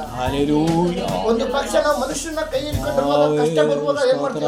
ಉದಾಹರಣೆಗೆ ತಂದೆ, ನಾನು ಕಳೆದ ಉದಾಹರಣೆ ಕೊಟ್ಟಿದ್ದೆ. ಒಂದು ರೋಡ್ ದಾಟ್ಬೇಕಾರೆ ಮಗು ತಂದೆ ಕೈ ಹಿಡ್ಕೊಂಡಿರ್ತದೆ ಅನ್ಕೊಳ್ಳಿ. ಒಂದು ರೋಡ್ ದಾಟ್ಬೇಕಾದ್ರೆ ಒಂದು ಬಸ್ ಅಥವಾ ಕಾರಣ ಕೀ ಅಂತ ಆರ್ನೋಡ್ರೆ ಬಾಯ್ದಲ್ಲಿ ಮಗು ಕೈ ಬಿಟ್ಬಿಡ್ತದೆ, ಹೌದಲ್ವಾ? ಮಗು ರೋಡ್ ದಾಟ್ಬೇಕಾದ್ರೆ ಏನ್ ಮಾಡ್ತಾರೆ, ಅಪ್ಪನ ಕೈ ಹಿಡ್ಕೊಳ್ತದೆ ಅಲ್ವಾ, ಅಥವಾ ಅಮ್ಮನ ಕೈ ಹಿಡ್ಕೊಳ್ತಾರೆ. ಅವಾಗ ರೋಡ್ ದಾಟುವಾಗ ಆ ಕಡೆಯಿಂದ ಬಸ್ಸು ಪಾಮ್ ಅಂತಂದ್ರೆ ಸಾಕು, ಮಗು ಅಯ್ಯೋ ಕೈ ಬಿಟ್ಟು ಅಪ್ಪ ಓಡ್ತದೆ. ಆದರೆ ಬಸ್ಸೇ ಬರಲಿ, ಲಾರಿನೇ ಬರಲಿ, ಅದೇ ಆ ಜಾಗದಲ್ಲಿ ಅಪ್ಪ ನಿನ್ನ ಕೈ ಹಿಡಿಯುವುದೇ ಆದರೆ ತಂದೆ ಯಾವುದೇ. ಅದಕ್ಕಾಗಿ ನಾನು ನಿನ್ನನ್ನು ಎಂದಿಗೂ ಕೈ ಬಿಡುವುದಿಲ್ಲ. ಇದನ್ನ ಎಂದಿಗೂ ಕೈ ಬಿಡುವುದಿಲ್ಲ ಅಂತ ಹೇಳ್ತಿರುವಂತ ದೇವರು ನಿನ್ಗೆ ಇದನ್ನ ಹೇಳ್ತಾ ಇದ್ರೆ, ಏಳು ಪ್ರಕಾಶಿಸು. ಯಾಕಾಗಿ ಹೇಳ್ತಾ ಇದ್ದಾರೆ? ನಾನು ಅವಾಗಲೇ ಹೇಳಿದೆ, ಆದಿಕಾಂಡ ಪುಸ್ತಕ ಓದುವಾಗ ಆಗ ದೇವ್ರ ವಿರುದ್ಧವಾಗಿ ಜನಗಳು ಅವ್ರ ಹೃದಯದಲ್ಲಿ ಬರೀ ಕೆಟ್ಟ ಕೆಟ್ಟ ಆಲೋಚನೆ ಚಿಂತೆ ಮಾಡಿ ದೇವರ ಹೃದಯ ನೋವಾಗುವಾಗ ದೇವರು ಪಶ್ಚಾತ್ತಾಪ ಪಡ್ತಾ ಇದ್ದಾರೆ. ಅಲ್ಲೆಲ್ಲ ಅಂತ ಕಾರ್ಯಗಳು ಜನಗಳು ಮಾಡಿರುವಾಗ ಈ ಒಂದು ದಿನದಲ್ಲಿ ಅದೇ ಪ್ರಕಾರ ದೇವ್ರ ವಿರುದ್ಧವಾಗಿ ಜನ ಜೀವಿಸ್ತಾ ಇದ್ದಾರೆ. ದೇವ್ರು ಹೇಳ್ತಾರೆ, ನಾನು ನಿನ್ನನ್ನು ಎಂದಿಗೂ ಕೈ ಬಿಡುವುದಿಲ್ಲ, ಎಂದಿಗೂ ತೋರೋದಿಲ್ಲ ಅಂತ ಹೇಳುವಾಗ ನಿನ್ನ ಮೇಲೆ ದೇವರ ಪ್ರೀತಿ ಎಂತದ್ದು. ಅಲ್ಲೆಲ್ಲ ಅದೇ ಯೆಶಾಯ ಪ್ರವಾದಕ 62ನೇ ವಾಕ್ಯ ಬನ್ನಿ. ಈಗ ಕತ್ತಲು ಭೂಮಿಯನ್ನು ಆವರಿಸಿದೆ, ಕತ್ತಲು ಭೂಮಿಯನ್ನು ಆವರಿಸಿದೆ, ಕಾರ್ಗತ್ತಲು ಜನಾಂಗಗಳನ್ನು ಮುಚ್ಚಿದೆ. ಇದನ್ನ ಈ ಒಂದು ವಾಕ್ಯ ನಾವು ಡೀಪಾಗಿ ಅಬ್ಸರ್ವ್ ಮಾಡ್ಬೇಕು.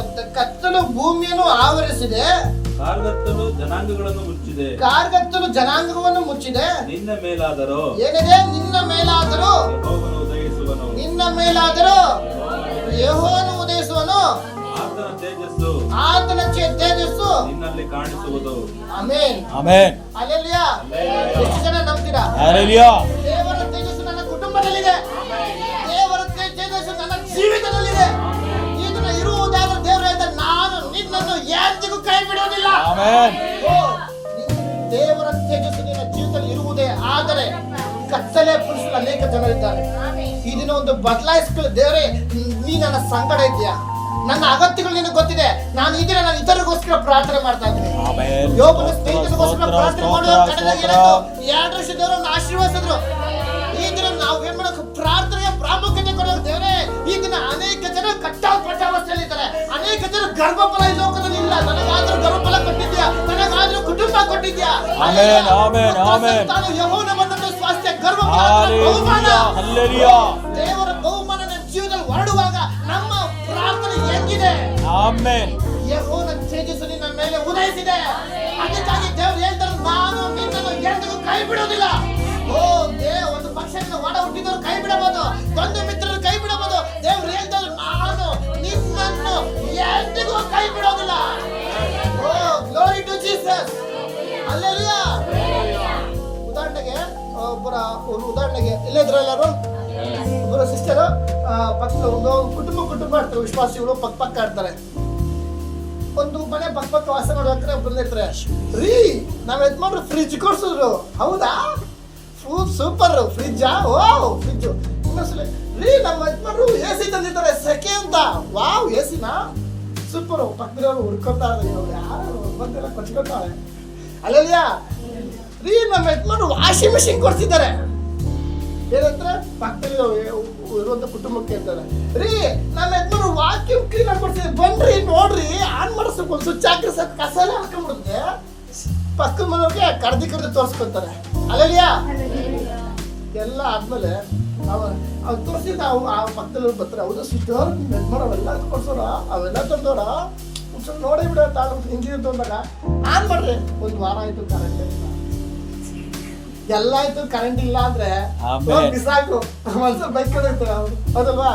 ಅದೇ ಪ್ರಕಾರ ನಿನ್ನ ಜೀವಿತದಲ್ಲಿ ಎಲ್ಲವೂ ಇದ್ದು ಪ್ರಾರ್ಥನೆ ಇಲ್ಲ ಅಂದ್ರೆ ವ್ಯರ್ಥ. ನಿನ್ನ ಜೀವಿತದಲ್ಲಿ ಎಷ್ಟೇ ಅಭಿವೃದ್ಧಿ ಇರ್ಬೋದು, ಎಷ್ಟೇ ದೇವರು ಆಶೀರ್ವದಿಸಿರ್ಬೋದು, ಎಷ್ಟೇ ನಡೆಸ್ತಿರ್ಬೋದು, ಮೊದಲು ನಿನ್ನ ಜೀವಿತದ ಪ್ರಾರ್ಥನೆ ಮುಖ್ಯವಾಗಿದೆ. ನಿನ್ನ ಪ್ರಾರ್ಥಿಸುವುದೇ ಆದ್ರೆ ನಿನ್ನ ಪ್ರಾರ್ಥನೆ ಕೇಳಿ ಅನೇಕ ಕಟ್ಟಲ್ಪಟ್ಟವನ್ನ ದೇವರು ಬಿಡಿಸ್ತಾ ಇದ್ದಾರೆ. ಅದಕ್ಕಾಗಿ ದೇವರು ಹೇಳ್ತಾರೆ, ನಾನು ನಿನ್ನನ್ನು ಎಂದಿಗೂ ಕೈ ಬಿಡುವುದಿಲ್ಲ. ದೇವ್ರು ಕೈ ಬಿಡುವುದಿಲ್ಲ ಅಂತ ಹೇಳುವಾಗ ನಮ್ಮ ಮೇಲೆ ಎಂತ ಪ್ರೀತಿ ದೇವ್ರಿಗಿದೆ. ಹೌದಲ್ವಾ? ಅದಕ್ಕಾಗಿ ನಾವು ಮೊದಲು ಇದನ್ನ ಏನ್ ಮಾಡಬೇಕು? ಇತರರಿಗೋಸ್ಕರ ಪ್ರಾರ್ಥನೆ ಮಾಡಬೇಕು. ಬೇರೆಯವ್ರು ನೋಡಿ ಉಳ್ಕೊಳೋದು ಬೇಕಿಲ್ಲ. ನಾವು ಅನ್ಕೋತೀವಿ, ಯಾರನ್ನ ನಾನು ಉದಾಹರಣೆ ಬಸ್ ಸ್ಟಾಪಲ್ಲಿ ನಿಂತಿರ್ತೀವಿ ಅನ್ಕೊಳ್ಳಿ, ಯಾರನ್ನ ಜಿಮ್ ಬಾಡಿ ಬಂದ್ಬಿಟ್ರೆ, ವಾವ್ ಏನಪ್ಪ ಬೈಸಿಪ್ಸು ಕಟ್ಸು ಹಂಗಿದೆ ಅವ್ರಿಗೆ, ಎಷ್ಟು ದಿವಸ ಜಿಮ್ಗೆ ಹೋಯ್ತಾನೋ ಅಂತ ಅವ್ರು ನೋಡಿ ಹೊಟ್ಟೆ ಹುರ್ಕೊಂತೀವಿ. ಹೌದಲ್ವಾ? ನಾವು ಒಂದು ಸ್ವಭಾವಗಳು ಮಾರ್ಕೆಟ್ ಆಗಬೇಕು ಅಂದ್ರೆ ಒಬ್ಬ ಜಿಮ್ಗೆ ಹೋದನು, ಉದಾಹರಣೆ ಜಿಮ್ ಕೋಚರ್ ಇರ್ತಾರೆ, ಹೋದ ತಕ್ಷಣ 6 ಪ್ಯಾಕ್ ಬೇಕು ಅಂದ್ರೆ ಏನು ಮಾಡ್ತಾರೆ? ಜಿಮ್ ಕೋಚರ್ ಏನು ಮಾಡ್ತಾನೆ? ಕೊಡಿಸ್ಬಿಡ್ತಾನ. ಫಸ್ಟ್ ನೀವು ಸ್ವಭಾವ ಏನಿದೆ ಬಿಟ್ಬಾ ಅಂತ ಹೇಳ್ತಾರ, ಹಂಗಂದ್ರೆ ನೆಕ್ಸ್ಟ್ ಜಿಮ್ಗೆ ಬರಲ್ಲ ಅವನು. ಹೌದಲ್ವಾ? ಜಿಮ್ಗೆ ಹೋಗ್ತಾನೆ, ಅವ್ನು 6 ಪ್ಯಾಕ್ ಬರ್ಬೇಕು ಹಂಗೆ ಅಂತ. ಆವಾಗ ಜಿಮ್ ಕೋಚರ್ ಏನು ಥಿಂಕ್ ಮಾಡ್ತಾನೆ? ಎಲ್ಲ ಇಷ್ಟು ಸಿಗರೇಟ್ ಹೊಡಿತಾನೆ, ಇಷ್ಟು ಪಾನ್ ಪರಾಗ ಹಾಕ್ತಾನೆ, ಇಷ್ಟೆಲ್ಲ ಮಾತಾಡ್ತಾನೆ. ಸಡನ್ ಬಾಲ್ ಅಲ್ಲಿಂದ ಬರುತ್ತೆ. ಕೆಲವು ವಿಷಯಗಳು ಬದಲಾಯಿಸ್ಬೇಕು. ಆಗ ಅವನೇನು ಕೋಚರ್ ಏನೋ ಡೇಟಾಗೆ, ಏನಪ್ಪ ನೀನು ಜಿಮ್ಗೆ ಹೋಗ್ಬೇಕಾದ್ರೆ ಫಸ್ಟ್ ನೀನು ದಮ್ಮೊಡೋದು ಬಿಟ್ಬಿಡು, ಪಾನ್ ಪರಾಗ ಹಾಕೋದು ಬಿಟ್ಬಿಡು ಅಂತ ಏನೋ ಹೇಳ್ತಾರ. ಪ್ರತಿದಿನ ಮಾಡ್ತಾ ಇರು, ಕೆಲಸ ಮಾಡ್ತಾ ಇರು, ಎಕ್ಸಸೈಸ್ ಮಾಡ್ತಾ ಇರು, ಈ ತರ ಕಾರ್ಯ ಅವನೇನು ಎಲ್ಲವನ್ನೂ ಸಿಲ್ ಮಾಡಿಸ್ಬಿಡಲ್ಲ, ಮಾಡಿಸ್ಬಿಟ್ಟು ಬೆಳಗ್ಗೆ ಅವ್ನು ಎದ್ದಳಕ್ಕಾಗಲ್ಲ, ಅಯ್ಯೋ ಕಾಲು ಹಿಡ್ಕೊಬಿಡ್ತು ಅಂತಾರೆ. ಸ್ವಲ್ಪ ಈ ಕೆಲಸ ಮಾಡೋಣ, ಈ ಕೆಲಸ ಮಾಡೋಣ, ಈ ಕೆಲಸ ಮಾಡೋದು ಏನು ಮಾಡ್ತಾರೆ, ಅವ್ನು ಟ್ರೈನಪ್ ಮಾಡ್ತಾ ಇರ್ತಾನೆ. ಅವಾಗೇನಾಗ್ತದೆ, ಅವ್ನು ಟ್ರೈನಪ್ ಮಾಡ್ತಾ ಅವ್ನ ಹೃದಯದಲ್ಲಿ ದೇವರು ಅವನು ಮಾಡುವಂಥ ವ್ಯಕ್ತಿ ಹೃದಯದಲ್ಲಿ, ಎಕ್ಸೈಸ್ ಮಾಡುವಂಥ ವ್ಯಕ್ತಿ ಹೃದಯದಲ್ಲಿ ಅವ್ನಿಗೊಂದು ಆಲೋಚನೆ, ನನಗೊಂದು ಈಗ 6 ಪ್ಯಾಕ್ ಬರಬೇಕು ಅಂದರೆ ಮೊದಲು ನಾನು ಸಿಗರೇಟ್ ಬಿಡಬೇಕು, ಆ 6 ಪ್ಯಾಕ್ ಬರಬೇಕು ಅಂದರೆ ನಾನು ಕೆಟ್ಟತನ ಬಿಡಬೇಕು ಅಂತ ಏನು ಮಾಡ್ತಾರೆ, ಅವ್ನಿಗೊಂದು ಆಲೋಚನೆ. ಅವಾಗ ಅವ್ನು ಯಾವಾಗ ಬಿಡ್ತಾನೆ ಆವಾಗ ಅವ್ನು ಹೋಗುವಂಥ ಒಂದು ಸಿಗುವಂಥ ಒಂದು ಪ್ರತಿಫಲ ಆಗ್ತಾನೆ. ಅಲ್ಲಲ್ಲಿಯ ನಾವು ದೇವರ ಸನ್ನಿಧಿ ಬರ್ತಾ ಇದ್ದೀವಿ, ದೇವ್ರ ಹತ್ರ ಪ್ರಾರ್ಥನೆ ಮಾಡ್ತಾ ಇದ್ದೀವಿ, ಅಲ್ಲಲ್ಲಿಯ ಆದ್ರೆ ಪ್ರಾರ್ಥನೆ ಇಲ್ಲ, ಬೇಡವಾದ ಆಲೋಚನೆ, ಬೇಡವಾದ ಚಿಂತೆ, ಬೇಡವಾದ ಕಾರ್ಯಗಳನ್ನ ಕಿವಿ ಕೊಡ್ತಾ ಇದ್ದೀವಿ ಅಂದ್ರೆ ಅದಕ್ಕಾಗಿ ಅವರ ಹೃದಯ ಬರೀ ಕೆಟ್ಟದಾಗಿ ಯೋಚನೆ ಮಾಡ್ತಾ ಇದೆ. ದೇವರು ಪಶ್ಚಾತ್ತಾಪ ಪಡುವಾಗ ಈಗ ನಿನ್ನ ಹೃದಯ ದೇವರ ಮುಂದೆ ಹೇಗಿದೆ. ಅದಕ್ಕಾಗಿ ದೇವರು ಹೇಳಿದ್ದಾರೆ, ನಾನು ನಿನ್ನ ಎಂದಿಗೂ ಕೈ ಬಿಡೋದಿಲ್ಲ. ಹೇಳುವಾಗ ಮೊದಲು ಇನ್ನೊಂದು ವಾಕ್ಯ ಇರ್ತಾರೆ, ಹೇಳು ಪ್ರಕಾಶಿಸು. ಒಂದು ಮಲಗಿರುವಂತ ಪರಿಸ್ಥಿತಿ ನಾವು ಇದ್ದೇವೆ ಈ ದಿನದಲ್ಲಿ. ಯೆಹೋವನ ತೇಜಸ್ಸು ನಿನ್ನ ಮೇಲೆ ಉದಯಿಸಿದೆ. ಒಂದು ಕತ್ತಲೆಯ ಪ್ರದೇಶದಲ್ಲಿ, ಒಂದು ಕಟ್ಟಲ್ಪಟ್ಟ ಜನಗಳ ಮಧ್ಯದಲ್ಲಿ ನೀನಿರುವುದು, ಒಂದು ಹೋರಾಟ ಇರುವಂತ ಮಧ್ಯದಲ್ಲಿ ನೀನಿರುವುದು. ದೇವರು ಹೇಳ್ತಾರೆ, ನಾನು ನಿನ್ನನ್ನು ಎಂದಿಗೂ ಕೈ ಬಿಡೋದಿಲ್ಲ. ಯೆಹೋವನ ತೇಜಸ್ಸು ನಿನ್ನ ಮೇಲೆ ಉದಯಿಸಿದೆ. ಹಲ್ಲೆಲೂಯಾ. ನಿನ್ನ ಮೇಲೆ ಉದಯಿಸಿರುವಾಗ ನೀನು ಸುಮ್ಮನೆ ಕೂತಿದ್ರೆ ಆಗೋದಿಲ್ಲ. ಈಗ ಸುಮ್ಮನೆ ಕೂತಿರೋದಕ್ಕಾಗಿ ದೇವರು ನಿನ್ನ ಕರೆದಿಲ್ಲ, ನಿನ್ನ ಮುಖಾಂತರ ದೇವ್ರ ಕಾರ್ಯ ಮಾಡೋದಿದೆ. ದೇವರು ಮೋಶೆ ನೀನೇ ಬಾ, ನೀನೇ ಬೇಕು. ಮೋಶೆ ಅಂತ ನಂಗೆ ಮಾತಾಡಕ್ಕೆ ಬರಲ್ಲ, ನಂಗೆ ತೊದಲು ನೋಡಿ ಅವನು, ನೋ ನೀನೇ ಬಾ ನಂಗೆ. ಇಲ್ಲ ದೇವರೇ ನಂಗೆ ಮಾತಾಡ ಬರಲ್ಲಪ್ಪ, ನನ್ನ ಕರಿಬೇಡ, ಪಕ್ಕ ಮನೆ ಅವ್ರ ಕರಿ, ನೋ ನೀನೇ ಬರಪ್ಪ, ನಿನ್ನ ಮುಖಾಂತರ ಮಾಡೋ ಕಾರ್ಯ ನನ್ನಲ್ಲಿದೆ. ಹಲ್ಲೆಲೂಯಾ. ನಿನ್ನ ಮೇಲೆ ದೇವರಿಟ್ಟಿರುವಂತ ಆಲೋಚನೆ ಅಹಿತದ ಆಲೋಚನೆಗಳಲ್ಲ, ಹಿತದ ಆಲೋಚನೆ. ಓ ದೇವರ ಸ್ತೋತ್ರ. ನಾನು ನಿನ್ನನ್ನು ಎಂದಿಗೂ ಕೈ ಬಿಡೋದಿಲ್ಲ. ಈ ರೀತಿ ದೇವರು ಹೇಳಿರುವಾಗ ದೇವರ ಶಬ್ದಕ್ಕೆ ನಾವು ಕಿವಿಗೊಡೋರಾಗುತ್ತೆ. ಇದನ್ನ ನಾವು ಮಾತ್ರ ಚೆನ್ನಾಗಿರೋದು. ಅದಕ್ಕಾಗಿ ಹೇಳಿದೆ, ಅವ್ರವ್ರ ಕಷ್ಟ ಅವ್ರವ್ರು ಗೊತ್ತಿರುತ್ತೆ. ಒಬ್ರು ಕುಟುಂಬ ಬೆಳೀತಾ ಇದ್ರೆ, ಉದ್ಧಾರ ಆಗ್ತಿದ್ರೆ, ಓ ಅವ್ರು ಹಂಗಾಗ್ಬಿಟ್ರು ಅಂತ ನೋಡಿ ಹೊಟ್ಟೆ ಉರ್ಕೊಳ್ಳೋದು ಬೇಕಿಲ್ಲ. ದೇವರೇ ಅದೇ ಪ್ರಕಾರ ಅನೇಕ ಜನರು ಬಿಡುಗಡೆ ಇಲ್ಲದೆ ಇದ್ದಾರೆ. ಅದೇ ಪ್ರಕಾರ ಅನೇಕ ಜನರು ಕಟ್ಟಲ್ಪಟ್ಟ ಅವಸ್ಥೆಯಲ್ಲಿ, ಅದೇ ಪ್ರಕಾರ ಅನೇಕ ಜನರಿಗೆ ಆಹಾರ ಇಲ್ಲ, ನಮಗಾದ್ರೂ ಆಹಾರ ಇದೆ. ಅನೇಕ ಜನರಿಗೆ ಮನೆ ಇಲ್ಲ, ಗುಡ್ಸ್ಲಾಕೊಂಡು ರೋಡಲ್ಲಿ ಬ್ರಿಡ್ಜ್ ಕೆರಡು, ಫ್ಲೇವರ್ ಕೆರಡು ಮಲಗ್ತಾ ಇದ್ದಾರೆ. ದೇವರು ನನಗಾದ್ರೂ ಒಳ್ಳೆ ಮನೆ ಕೊಟ್ಟಿದ್ದೆ ಸ್ವಾಮಿ, ನನಗಾದ್ರೂ ಒಳ್ಳೆ ಆರೋಗ್ಯ ಕೊಟ್ಟಿದ್ದೆ ಸ್ವಾಮಿ. ಹಲ್ಲೆಲೂಯಾ. ಹಲ್ಲೆಲೂಯಾ. ಭೂಮಿಯಲ್ಲೆಲ್ಲ ಕತ್ತಲೆ ಆವರಿಸಿಕೊಂಡಿದೆ. ಶತ್ರುವಾದವನ್ನು ಆವರಿಸಿಕೊಂಡು ಸಿಂಹದೋಪಾದಿಯಲ್ಲಿ ಯಾರನ್ನು ನುಂಗಲಿ ಅಂತ ಬೀದಿ ಬೀದಿ ಗ್ರಾಮದಲ್ಲಿ ಶತ್ರುವಾದನು ಕಾಯ್ತಾ ಇದ್ದಾನೆ. ಈ ದಿನದಲ್ಲಿ ದೇವರ ತೇಜಸ್ಸು ನಿನ್ನ ಮೇಲೆ ಉದಯಿಸಿದೆ. ದೇವರನ್ನ ಪ್ರೀತಿ ಮಾಡ್ತಾ ಇದ್ದಾರೆ. ಹಲ್ಲೆಲೂಯಾ. ನಿನ್ನನ್ನು ಪ್ರೀತಿ ಮಾಡುವ ದೇವರು ಹೇಳ್ತಾರೆ, ನಾನು ನಿನ್ನನ್ನು ಎಂದಿಗೂ ಕೈ ಬಿಡುವುದಿಲ್ಲ. ಹಲ್ಲೆಲೂಯಾ. ನಾನು ನಿನ್ನನ್ನು ಎಂದಿಗೂ ಕೈ ಬಿಡುವುದಿಲ್ಲ, ಎಂದಿಗೂ ತೊರೆಯುವುದಿಲ್ಲ. ಹಲ್ಲೆಲೂಯಾ. ನನ್ನ ಮೇಲೆ ದೇವರ ಆಲೋಚನೆ ಹೆಂಗಿದೆ. ಅದಕ್ಕಾಗಿ ನಾವು ಇದನ್ನ ದೇವರು ನನಗೋಸ್ಕರ, ನನ್ನ ಕುಟುಂಬ, ನಾನು ನಂದೋನ ಬಿಟ್ಬಿಟ್ಟು ನಾವು ಇತರರಿಗೋಸ್ಕರ ಪ್ರಾರ್ಥನೆ ಮಾಡಬೇಕು. ಅನೇಕ ಜನ ಈ ಒಂದು ಅಂತ್ಯದ ನಾವು ಇನ್ನೂ ಇತರರಿಗೋಸ್ಕರ ಪ್ರಾರ್ಥನೆ ಮಾಡುವಾಗ ನಮ್ಮ ಜೀವನ ದೇವರು ಕಾರ್ಯ ಮಾಡ್ತಾರೆ. ಸರ್ವಶಕ್ತ ದೇವರು ನಿನ್ನನ್ನು ಕರೆದಿದ್ದಾರೆ ಅಂದ್ರೆ, ದೇವರೇ ನನ್ನ ಜೀವನ ಇಂಥ ಕಾರ್ಯ ಇದೆ, ನನ್ನ ಜೀವನ ಇಂಥ ಕಾರ್ಯವನ್ನು ನಾನು ಅದು ಹೋಗ್ತಾ ಇದ್ದೀನಿ, ಇಂಥ ಹಳ್ಳ ಕೊಳ್ಳಗಳನ್ನು ಹೋಗ್ತಾ ಇದ್ದೀನಿ, ಅದ್ರ ಮೊದಲು ದೇವರು ನನ್ನ ಸಂಗಡ ಇದ್ದಾರೆ.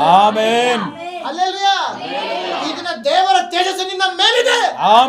ದೇವರ ತೇಜಸ್ಸು ನಿನ್ನ ಕೆಲಸದಲ್ಲಿದೆ. ದೇವರ ತೇಜಸ್ಸು ನಿನ್ನ ಕುಟುಂಬದಲ್ಲಿದೆ. ದೇವರ ತೇಜಸ್ಸು ಈಗ ನಿನ್ನ ಮಕ್ಕಳ ಜೀವಿತದಲ್ಲಿ ಓಡ್ತಾ ಇದೆ. ಒಂದು ಅನಾರೋಗ್ಯದಲ್ಲಿರಬಹುದು ಮಗು, ತಲೆ ಕೆಸರು ಬೇಕಿಲ್ಲ. ದೇವರ ತೇಜಸ್ಸು ಇಳಿದು ಬರುವಾಗ ಎಲ್ಲ ಅನಾರೋಗ್ಯಗಳಿಗೆ ಜಾಗ ಇಲ್ಲ, ಹೋರಾಟಗಳಿಗೆ ಜಾಗವಿಲ್ಲ. ದೇವರು ನಿನ್ನ ಪ್ರೀತಿ ಮಾಡಿದ್ದಾರೆ. ಹಲ್ಲೆಲೂಯಾ. ನಾನು ನಿನ್ನನ್ನು ಎಂದಿಗೂ ಕೈ ಬಿಡುವುದಿಲ್ಲ. ದೇವರು ಎಂತ ಪ್ರೀತಿಯಿಂದ ಹೇಳ್ತಾ ಇದ್ದಾರೆ, ನಾನು ನಿನ್ನನ್ನು ಎಂದಿಗೂ ಕೈ ಬಿಡುವುದಿಲ್ಲ. ಕೆಲಸ ಮಾಡುವಂತ ಕಂಪನಿಯಲ್ಲಿ ಚೆನ್ನಾಗಿ ಕೆಲಸ ಮಾಡ್ತಾರೆ, ಉಲ್ಟಾ ಹಾಕ್ಬಿಡ್ತಾರೆ. ಹಲ್ಲೆಲೂಯಾ. ಹಲ್ಲೆಲೂಯಾ. ನಮ್ಮ ನೆಂಟರು ಸಹ, ಬಂಧು ಮಿತ್ರರು, ನಾವು ಜೋಬಲ್ ಚೆನ್ನಾಗಿದ್ರೆ ಎಲ್ಲರೂ ಬಂದ್ರ, ಏನಪ್ಪಾ ಚೆನ್ನಾಗಿದ್ಯಾ, ಬಂದಾಗೆಲ್ಲ ಬಿರಿಯಾನಿ, ಮಟನ್, ಚಿಕನ್.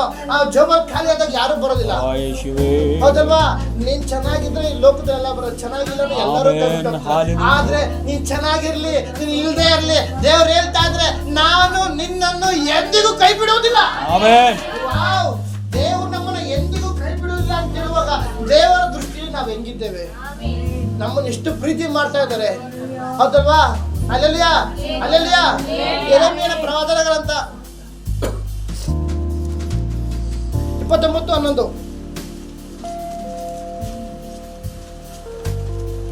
ಇವರಿಗೆ ಗತಿಯಾಗಲಿ, ಇವರಿಗೆ ಗತಿಯಾಗಲಿ, ನಿರೀಕ್ಷೆ ಇರಲಿ ನಿರೀಕ್ಷೆ ಇರಲಿ ಎಂದು ನಾನು ನಿಮ್ಮ ವಿಷಯದಲ್ಲಿ ಮಾಡಿಕೊಳ್ಳುತ್ತಿರುವ ಆಲೋಚನೆಗಳು ಏನಂತಿದೆ? ನಾನು ನಿಮ್ಮ ವಿಷಯಗಳಲ್ಲಿ ಮಾಡಿಕೊಳ್ಳುತ್ತಿರುವ ಆಲೋಚನೆಗಳು ಆಲೋಚನೆಗಳನ್ನು ನಾನೇ ಬಲ್ಲೆನು. ದೇವ್ರು ಹೇಳ್ತಾರೆ, ನಿನ್ನ ಮೇಲೆ ನನ್ನ ಮೇಲೆ ದೇವ್ರು ಇಟ್ಟಿರಂತ ಆಲೋಚನೆ ದೇವರು ಗೊತ್ತು. ನಾವನ್ ಗೊತ್ತಿ ನಾವು ಮಾನಸಿಕವಾಗಿ ಕ್ರಿಯೆ ಮಾಡಕ್ ಹೋಗ್ತೀವಿ. ದೇವ್ರೇ ನಾನು ಈ ತರ ಬಿಸ್ನೆಸ್ ಮಾಡ್ತಾ ಇದ್ದೀನಿ, ದೇವ್ರೇ ನನಗೆ ಗಂಡನ್ ಈ ತರ ಕಾರ್ಯ ಮಾಡು. ಅವ್ರು ಬರ್ತದಂಗೆ ಏನ್ರಿ ಆಡ್ರು ಅಂತಾರೆ. ಅವ್ರು ಕೆಲಸ ಮಾಡಿ ಅವಾಗ ತರ ಸುಸ್ತಾಗಿ ಬಂದಿರ್ತಾರೆ. ರೀ ಉದಾಹರಣೆ ಹಾಕ್ಬಿಟ್ರೆ ಮಾತ್ರ ಅವ್ರು ಬೈಡ ತಂದು ಹೊಡಿತಾರೆ. ಆಚೆ ಸುಸ್ತಾಗಿ ಬಂದು ಇವಳೆಲ್ಲ ಮನೆ ಬಂದ ತಕ್ಷಣ ಇಷ್ಟು ಕಿಚ್ಚಾಡ್ತಾ ಅಂತ. ಮೊದಲು ಸಮಾಧಾನ ಅಲ್ಲೆಲಿಯಾ. ಅದಕ್ಕಾಗಿ ನಿಮ್ಮ ಮೇಲೆ ಆಲೋಚನೆಗಳನ್ನು ನಾನೇ ಬಲ್ಲೆನು. ಅವು ಅಹಿತದ ಯೋಚನೆಗಳಲ್ಲ. ಏನಂತ? ಅವು ಅಹಿತದ ಯೋಚನೆಗಳಲ್ಲ, ಹಿತದ ಯೋಚನೆಗಳೇ. ನಮಗೊಂದು ದೇವ್ರು ಜ್ಞಾನ ಕೊಟ್ಟಿದ್ದಾರೆ. ಪ್ರಿಯ ದೇವರ ಮಕ್ಕಳು, ಕುಟುಂಬನ ಹೆಂಗೆ ನಡೆಸಬೇಕು, ಮಕ್ಕಳನ್ನ ಯಾವ ತರ ಪರಿಪಾಲನೆ ಮಾಡಬೇಕು, ಜ್ಞಾನ ಇಲ್ಲ ಅಂದ್ರೆ ಯಾಕೋಬನ ಬರ್ಬೇಕು. ಒಂದು ಇದನ್ನ ಆ ವಾಕ್ಯ ಹಿಡಿದು ಪ್ರಾರ್ಥಿಸಿ, ದೇವರೇ ಯಾವಾಗ ಜ್ಞಾನ ಕಮ್ಮಿ ಇದ್ರೆ ನನ್ನ ಬಳಿ ಬೇಡಿಕೊಳ್ಳಿ, ಉದಾಹರಣೆ ಮಾಡಿಸಿ ಕೊಡ್ತಾನೆ. ಈ ವಾಕ್ಯ ಕೊಟ್ಟಿದ್ಯಾ, ಈ ವಾಕ್ಯ ಪ್ರಕಾರ ನನ್ನ ನಡೆಸು. ಅದಕ್ಕೆ ದೇವ್ರ ವಾಕ್ಯ ಹೇಳಿದ್ರೆ ನಾನು ನಿನ್ನನ್ನು ಎಂದಿಗೂ ಕೈ ಬಿಡುವುದಿಲ್ಲ. ಹೇಳಿರ್ಬೇಕಾ ದೇವ್ರ ನನಗೆ ಜ್ಞಾನ ಇಲ್ಲ, ನಿನ್ನ ಪ್ರಾರ್ಥನೆ ಮಾಡು. ನಿನ್ನ ಕುಟುಂಬದಲ್ಲಿ ದೇವ್ರು ಬದಲಾಯಿಸ್ತಾರೆ, ನಿನ್ನ ಆತ್ಮಿಕ ಜೀವಿತ ದೇವ್ರು ಬದಲಾಯಿಸ್ತಾರೆ. ಅಲ್ಲಲ್ಲಿಯ ಇತರರಿಗೋಸ್ಕರ ನೀನು ಪ್ರಾರ್ಥನೆ ಮಾಡುವಾಗ ನಿನ್ನ ಪ್ರಾರ್ಥನೆ ದೇವ ದೃಷ್ಟಿ ಎಷ್ಟು ಮಹತ್ವ ಉಳ್ಳದಾಗಿದೆ. ನಿನ್ನ ಪ್ರಾರ್ಥನೆ ದೇವ ದೃಷ್ಟಿ ಎಷ್ಟು ಬಲವಾದದ್ದು. ನಿನ್ನ ಪ್ರಾರ್ಥನೆ ಅನೇಕ ಜನ ಬಿಡುಗಡೆ ಆಗ್ತಾರೆ ಅಂದ್ರೆ ನೀನು ದೇವ ದೃಷ್ಟಿಯಲ್ಲಿ ಎಂತ ವ್ಯಕ್ತಿಯಾಗಿದ್ದೀಯಾ. ಇದನ್ನ ಸುಮ್ನೆ ಕುರುದಕ್ಕೆ ದೇವ್ರು ನಮ್ಮನ್ನ ಕರೆದಿಲ್ಲ. ದೇವ್ರು ನನ್ನ ಕುಟುಂಬ ನಾನು ನನ್ನದು ಅನ್ನೋದಕ್ಕೆ ದೇವ್ರು ಕರೆದಿಲ್ಲ. ನಿನ್ನದಾಗಲೇ ಆತನ ಗೊತ್ತಿದೆ. ಅದಕ್ಕಾಗಿ ನಾನು ನಿನ್ನನ್ನು ಎಂದಿಗೂ ಕೈ ಬಿಡೋದಿಲ್ಲ, ಎಂದಿಗೂ ತೊರೆಯೋದಿಲ್ಲ. ಯೆಹೋವನ ತೇಜಸ್ಸು ಈಗ ನಿನ್ನ ಮೇಲೆ ಉದಯಿಸಿದೆ, ಪ್ರಕಾಶಿಸು. ಕಟ್ಟಲ್ಪಟ್ಟ ವಸ್ತುಗಳಿಗೋಸ್ಕರ ನಿನ್ನ ಪ್ರಾರ್ಥಿಸು. ನಿನ್ನ ಪ್ರಾರ್ಥನೆಯಿಂದ ಅನೇಕ ಜನರು ಬಿಡುಗಡೆ ಆಗ್ತಾ ಇದ್ದಾರೆ. ಓ ಗ್ಲೋರಿ ಟು ಜೀಸಸ್. ಹಲ್ಲೆಲೂಯಾ. ಎಫೆಸಿಯ ಬರೆದ ಪತ್ರಿಕೆ 5ನೇ ಅಧ್ಯಾಯ 8ನೇ ವಾಕ್ಯ ಓದಿ. ನೀವು ಇಂದಿನ ಕಾಲದಲ್ಲಿ ಕತ್ತಲೆಯಾಗಿದ್ದೀರಿ. ನೀವು ಇಂದಿನ ಕಾಲದಲ್ಲಿ ಕತ್ತಲೆಯಾಗಿದ್ದೀರಿ. ಎಲ್ಲಿದ್ರಿ? ಹೌದಾ ಇಲ್ವಾ? ಹೌದಾ ಇಲ್ವಾ? ಆ ವಾಕ್ಯ ಪೂರ್ತಿ ಓದ್ಬಿಡಿ, ಅರ್ಥ ಒಂದು ಅರ್ಥಪೂರ್ಣ ಬರುತ್ತೆ. ನೀವು ಇಂದಿನ ಕಾಲದಲ್ಲಿ ಕತ್ತಲೆಯಾಗಿದ್ದೀರಿ. ಎಲ್ಲ ಇಲ್ಲೇ ಇದ್ರಾ? ಆ ವಾಕ್ಯನ ಓದುವಾಗ ಗ್ರಹಿಸಿ. ನೀವು ಇಂದಿನ ಕಾಲದಲ್ಲಿ ಕತ್ತಲೆ ಆಗಿದ್ರಿ, ಆದರೆ ಈಗ ನೀವು ಕ್ರಿಸ್ತನಲ್ಲಿದ್ದು ಬೆಳಕಾಗಿದ್ದೀರಿ. ಏನಿದೆ? ನಮ್ಮ ಜೀವಿತ ದೇವರು ಬೆಳಕು ಕೊಟ್ಟಿದ್ದಾರೆ. ಹಲ್ಲೆಲೂಯಾ. ಅದಕ್ಕಾಗಿ ನಾನು ನಿನ್ನನ್ನು ಎಂದಿಗೂ ಕೈ ಬಿಡುವುದಿಲ್ಲ. ಏಳು ಪ್ರಕಾಶಿಸು, ಯೆಹೋವನ ತೇಜಸ್ಸು ನಿನ್ನ ಮೇಲೆ ಉದಯಿಸಿದೆ. ಆಗ ನೀನು ಕತ್ತಲೆಯಲ್ಲಿದ್ದೆ, ಈಗ ದೇವ ಕ್ರಿಸ್ತ ಯೇಸುವಿನಲ್ಲಿ ನೀನಿದ್ಯಾ. ಕ್ರಿಸ್ತ ಯೇಸುವಿನಲ್ಲಿ ನೀನಿರುವಾಗ ನಿನ್ನ ಜೀವಿತದ ಬೆಳಕುಂಟು. ನಾವೇನ್ ಮಾಡ್ತೀವಿ? ಅಯ್ಯೋ ಕತ್ತಲೆ ಜೀವಿತ, ಕಷ್ಟ ಹಂಗೆ ಕೂತಿರ್ತೀವಿ. ನೀನ್ ಕಂಗೆಟ್ರೆ ನಾನು ನಿನ್ನನ್ನು ಕಂಗೆಡಿಸ್ಬೇನು. ಯಾವಾಗ ಕಷ್ಟ ಇರುತ್ತೆ. ಅಲ್ಲಲ್ಲಿಯ ದೇವ್ರು ಹಾಕಿರ್ತೆ, ನಿನ್ನ ಚಿಂತಾ ಬರೋಲ್ಲ ನನ್ನ ಮೇಲೆ ಹಾಕು, ನಾನು ನಿನಗೋಸ್ಕರ ಚಿಂತಿಸುತ್ತೇನೆ. ಈ ಲೋಕದಲ್ಲಿ ಯಾರು ಹೇಳಕ್ ಸಾಧ್ಯ? ನಿನ್ನ ಚಿಂತಾ ಬರೋಲ್ಲ ನನ್ನ ಮೇಲೆ ಹಾಕು, ನಾನು ನಿನಗೋಸ್ಕರ ಚಿಂತಿಸುತ್ತೇನೆ ಅಂತ ಯಾರನ್ನ ಹೇಳ್ತಾರ? ಸ್ವಂತ ಗಂಡನೇ ನಮ್ಗೆ ಹೇಳಲ್ಲ, ಆತರ ಸ್ವಂತ ಹೆಂಡತಿ ನಮ್ಗೆ ಹೇಳಲ್ಲ, ತಾಯಿನೂ ಹೇಳಲ್ಲ. ಹೌದಲ್ವಾ? ನಿನ್ನ ಚಿಂತೆ ಬರೋವೆಲ್ಲ ನನ್ನ ಮೇಲೆ ಹಾಕು, ನಾನು ನಿನಗೋಸ್ಕರ ಚಿಂತಿಸುತ್ತೇನೆ ಅಂತ ದೇವರು ಹೇಳುವಾಗ ನಮ್ಮ ಮೇಲೆ ಆತನಿಗೆ ಇರುವಂತ ಪ್ರೀತಿ ಎಷ್ಟು. ಹಲ್ಲೆಲೂಯಾ. ಇವತ್ತು ನಾವು ಏನ್ ಮಾಡ್ತೀವಿ? ನಾವು ಎಷ್ಟೇ ಕಷ್ಟಪಟ್ಟು ಮಾನಸಿಕವಾಗಿ ನಾವು ಪ್ಲಾನ್ ಮಾಡ್ತೀವಿ. ದೇವ್ರೆ ಈ ತರ ಬಿಸ್ನೆಸ್ ಮಾಡಿಸಿರೋದೆ, ನಮ್ಮ ಯಜಮಾನ್ರಿಗೆ ಹಿಂಗೆ ಹೇಳಿಸ್ತಾರ ಹೋಗುತ್ತೆ, ನಮ್ಮ ಮಾನಸಿಕವಾಗಿ ಏನೇ ಮಾಡೋದು. ಅದನ್ನೇ ದೇವ್ರ ಹತ್ರ ಒಪ್ಪಿಸಿ ಪ್ರಾರ್ಥನೆ ಮಾಡೋ. ನೀನ್ ಮಾಡುವಂತ ಕಾರ್ಯ ಆತನ ಮಾಡ್ತಾನೆ. ಹಲ್ಲೆಲೂಯಾ. ನಾನು ನಿನ್ನನ್ನು ಎಂದಿಗೂ ಕೈ ಬಿಡುವುದಿಲ್ಲ, ಎಂದಿಗೂ ತೊರೆಯುವುದಿಲ್ಲ. ಅವಾಗ ದೇವರ ಜ್ಞಾನ ನಿನ್ನಲ್ಲಿ ಬರುತ್ತೆ. ಯಾವ ಸಂದರ್ಭದಲ್ಲಿ ದೇವ್ರು ಎಲ್ಲಿ ಯಾವ ಕಾರ್ಯ ಮಾಡೋಕೆ ದೇವ್ರು ಮಾಡ್ತಾರೆ. ನಿನ್ನ ಕುಟುಂಬದ ವಿಷಯ ದೇವ್ರಿಗೆ ಒಪ್ಪಿಸಿಕೊಡು. ನಮ್ಮ ಮಾನಸಿಕವಾಗಿ ಏನ್ ಮಾಡ್ತೀವಿ, ಇನ್ನೊಬ್ರಿಗೆ ಹೇಳ್ತೀವಿ ದೇವ್ರಿ ನಮ್ಮ ಕುಟುಂಬದಲ್ಲಿ ಹಿಂಗಿದೆ, ಅವ್ರು ಇನ್ನೊಬ್ರು ಕುಟುಂಬ ಹೇಳ್ತಾರೆ, ಅವ್ರು ಇನ್ನೊಬ್ರು ಕುಟುಂಬ ಹೋಗುವ ನಿಮ್ಮ ಮನೆ ಕುಟುಂಬ ರೋಡ್ ಮಧ್ಯದಲ್ಲಿ ಬರುತ್ತೆ. ಅಲ್ಲಲ್ಯಾ ಇವತ್ತು ನಿಮ್ಮ ಜೀವಿತದಲ್ಲಿ ಎಷ್ಟೇ ಕಷ್ಟ ಇರ್ಬೋದು, ಎಷ್ಟೇ ಸೋಲವಿರುವಂತ ಪರಿಸ್ಥಿತಿ ಇರ್ಬೋದು, ದೇವ್ರ ಹತ್ರ ಮೊರೆ ಇಟ್ಟಿರಿ. ಆಮೆನ್. ನಿನ್ನನ್ನ ಪ್ರೀತಿ ಮಾಡೋರು ಒಬ್ರು ಇದ್ದಾರೆ. ನಾನು ನಿನ್ನನ್ನು ಎಂದಿಗೂ ಕೈ ಬಿಡೋದು. ಆಮೆನ್. ದೇವ್ರು ಈ ರೀತಿ ಹೇಳ್ತಾ ಇದ್ರೆ ನನ್ನನ್ನು ದೇವ್ರು ಎಷ್ಟು ಪ್ರೀತಿ ಮಾಡ್ತಾ ಇದ್ದಾರೆ. ದೇವರ ಪ್ರೀತಿಯಲ್ಲಿ ನಾನು ಎಷ್ಟು ಒಂದು ಲೀನರಾಗಿದ್ದೇನೆ ಅದನ್ನು ನಾವು ಪರಿಶೋಧನೆ ಮಾಡ್ಬೇಕಾಗುತ್ತೆ. ಅಲ್ಲಲ್ಯಾ ಅದಕ್ಕಾಗಿ ದೇವರು ಎಷ್ಟು ಸ್ಪಷ್ಟವಾಗಿ ವಾಕ್ಯದಲ್ಲಿ ಬರೆಯಲ್ಪಟ್ಟಿದ್ದಾರೆ, ನೀವು ಇಂದಿನ ಕಾಲದಲ್ಲಿ ಕತ್ತಲೆಯಲ್ಲಿದ್ದೀರಿ. ಎಷ್ಟು ಜನ ನಂಬ್ತೀರಾ? ಸ್ವಾಮಿ ತೊಳ್ಕೊಳಕ್ಕಿಂತ ಮುಂಚೆ ನಾವು ಒಂದು ಕತ್ತಲೆಯ ಪರಿಸ್ಥಿತಿ ಇದ್ದು, ಒಂದು ಪಾಪದಲ್ಲಿ ಬಿದ್ದಿದ್ದು. ಅಲ್ಲಲ್ಯಾ ಒಂದು ನರಕದ ಬಗ್ಗೆ ದೇವರು ಯಾರು ಒಂದು ಭಯ ಭಕ್ತಿ ಇಲ್ಲದಂತ ಜೀವಿತ ನಾವು ಜೀವಿಸ್ತೋ, ನಾನು ನಂದು ದೇವರ ಬದುಕಿತ್ತು. ಅಲ್ಲಲ್ಯಾ ಒಂದು ಯಾವಾಗ ದುಡಿಯೋದಿಲ್ಲ, ಬರೀ ಹಾಸ್ಪಿಟಲ್ ಮದುವೆ ಆದಾಗ ಎಷ್ಟರ ತೋರಿಸ್ತು, ಒಂದು ಬಾಕ್ಸ್ ತುಂಬಾ ಹಾಸ್ಪಿಟಲ್ ಬೇಕು, ಬರೀ ಬಿಲ್ಗಳು, ಹೋಗಿ ಡಾಕ್ಟರ್ ಕೊಟ್ಟಿರೋ ದುಡ್ಡುಗಳು. ಅಲ್ಲಲ್ಯಾ ಈ ರೀತಿ ಇರುವಾಗ ನಾವು ಮೊದಲು ಕತ್ತಲೆಯಲ್ಲಿದ್ದು, ಕತ್ತಲೆ ಅಂದ್ರೆ ಒಂದು ಅನಾರೋಗ್ಯದ ಪರಿಸ್ಥಿತಿಯಲ್ಲಿ, ಸೈತಾನನ ಕಟ್ಟಲ್ಪಟ್ಟ ಅವಸ್ಥೆಯಲ್ಲಿ, ಒಂದು ಹೋರಾಟದಲ್ಲಿ, ಒಂದು ಬಿಡುಗಡೆ ಇಲ್ಲದ ಒದ್ದಾಡೋ ಪರಿಸ್ಥಿತಿಯಲ್ಲಿ ಇದ್ದೆವು. ಆದರೆ ಈಗ ನೀವೆಲ್ಲಿದ್ದೀರಾ? ಕ್ರಿಸ್ತ ಯೇಸುವಿನಲ್ಲಿ ಬೆಳಕಾಗಿದ್ದೀರಿ. ಆಮೆನ್. ಓ ಹಲ್ಲೆಲೂಯಾ, ಹಲ್ಲೆಲೂಯಾ.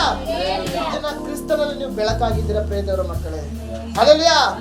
ಇದೇ ನಾವು ಮಲಗಿರೋದು ಬೇಕಿಲ್ಲ, ಇತರಿಗೋಸ್ಕರ ಪ್ರಾರ್ಥನೆ ಮಾಡೋಣ. ಅದೇ ವಾಕ್ಯ ಇಲ್ಲ, 14ನೇ ವಾಕ್ಯ ಬರೋಣ, 5:14. ಆದುದರಿಂದ ನಿದ್ರೆ ಮಾಡುವವನೇ, ಓ ನಿದ್ರೆ ಮಾಡುವವನೇ ಎಚ್ಚರವಾಗು.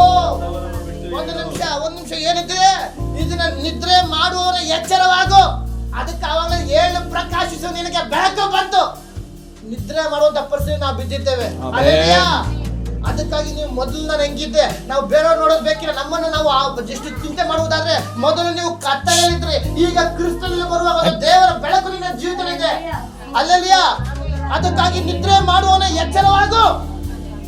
ಇಲ್ಲೇ ಇದ್ರ ಅಲ್ಲಲ್ಯಾ ಇದನ್ನ ನಾವು ಬಿಡುಗಡೆ ಇಲ್ಲ ಗುಳಾಡ್ಕೊಂಡು ಒಂದು ಏನ್ ಮಾಡ್ತೀವಿ, ನಮಗ್ ನಾವೇ ಒದ್ದಾಡ್ತಾ ಇದ್ದೀವಿ. ದೇವ್ರು ಹೇಳ್ತಾರೆ, ನಾನು ನಿನ್ನನ್ನು ಎಂದಿಗೂ ಕೈ ಬಿಡುವುದಿಲ್ಲ, ನಾನು ನಿನ್ನನ್ನು ಎಂದಿಗೂ ಕೈ ಬಿಡುವುದಿಲ್ಲ, ಎಂದಿಗೂ ನಿನ್ನನ್ನು ತೊರೆಯುವುದಿಲ್ಲ. ಯಾರು ಹೇಳ್ತಾ ಇರೋದು? ದೇವರು ತಾನೇ ಹೇಳಿದ್ದು. ಈ ವಾಕ್ಯ ಅಲ್ಲಿ ಇಷ್ಟು ಸ್ಪಷ್ಟವಾಗಿ ಹೇಳಿರುವಾಗ ನಾವು ಹೆಂಗಿರ್ಬೇಕು ಇದನ್ನ ಅಂತ ಒಂದು ಬಲ ನಮ್ಮಲ್ಲಿ ಇಳಿದು ಬರ್ತದೆ. ಅದಕ್ಕಾಗಿ ನಿದ್ರೆ ಮಾಡುವನು ಎಚ್ಚರವಾಗು, ಸತ್ತವರನ್ನು ಬಿಟ್ಟು ಹೇಳು. ಇದರ ಸತ್ತವರ ಪರಿಸ್ಥಿತಿ ನಮ್ಮ ಜೀವಿತದಲ್ಲಿದೆ. Hallelujah, hallelujah. ಅದಕ್ಕಾಗಿ ಈ ಲೋಕದಲ್ಲಿ ಒಂದು ಕತ್ತಲೆ ಪರಿಸ್ಥಿತಿ ಆವರಿಸಿಕೊಂಡಿದೆ. ನಾವು ಇತರರಿಗೋಸ್ಕರ ನಾವು ಇದನ್ನ ಪ್ರಾರ್ಥನೆ ಮಾಡೋಣ.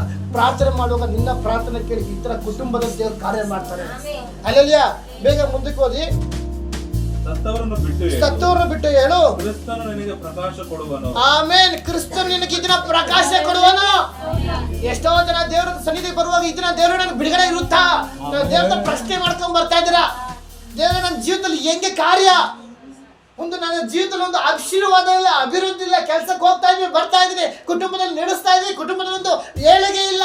Hallelujah, amen. ಇದನ್ನ ಕ್ರಿಸ್ತನು ನಿನಗೆ ಪ್ರಕಾಶವನ್ನು ಅನುಗ್ರಹಿಸಿ. ಆಮೆನ್. ಸ್ತೋತ್ರ. ಹಲ್ಲೆಲೂಯಾ. ನಾನು ನಿನ್ನನ್ನು ಎಂದಿಗೂ ಕೈ ಬಿಡುವುದಿಲ್ಲ ಅಂತ ಹೇಳಿದ ದೇವರು ನಿನ್ನ ಸಂಗಡ ಇದ್ದಾನೆ. ಹಲ್ಲೆಲೂಯಾ. ಬೇಗ ಅದೇ ಅಧ್ಯಾಯದಲ್ಲಿ 16ನೇ ವಾಕ್ಯ ಬನ್ನಿ. ಈ ದಿನಗಳು ಕೆಟ್ಟವುಗಳಾಗಿವೆ.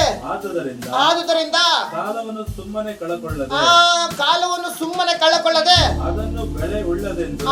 ಅದನ್ನು ಬೆಲೆ ಉಳ್ಳದೆಂದು ಉಪಯೋಗಿಸಿಕೊಳ್ಳಿ. ಇದ್ರೆ ನೀವು ಒಂದು ಸಮಯ ಫ್ರೀ ದೇವನ್ನವರು ಯಾರೋ ಬಂದು ಮಾತಾಡಿಸಿ ಅವ್ರ ಮನೆ ದೋಸೆ ತೂತು, ಇವ್ರ ಮನೆ ದೋಸೆ ತೂತು, ಬೇರೆಯವ್ರ ಹತ್ರ ಮಾತಾಡ್ಕೊಂಡು ಸಮಯ ವ್ಯರ್ಥ ಮಾಡೋದಕ್ಕಿಂತ ಮುಂಚೆ ಕಾಲವನ್ನು ಬೆಲೆ ಉಳ್ಳದೆಂದು ನೀನು ಎಣಿಸಿರಿ.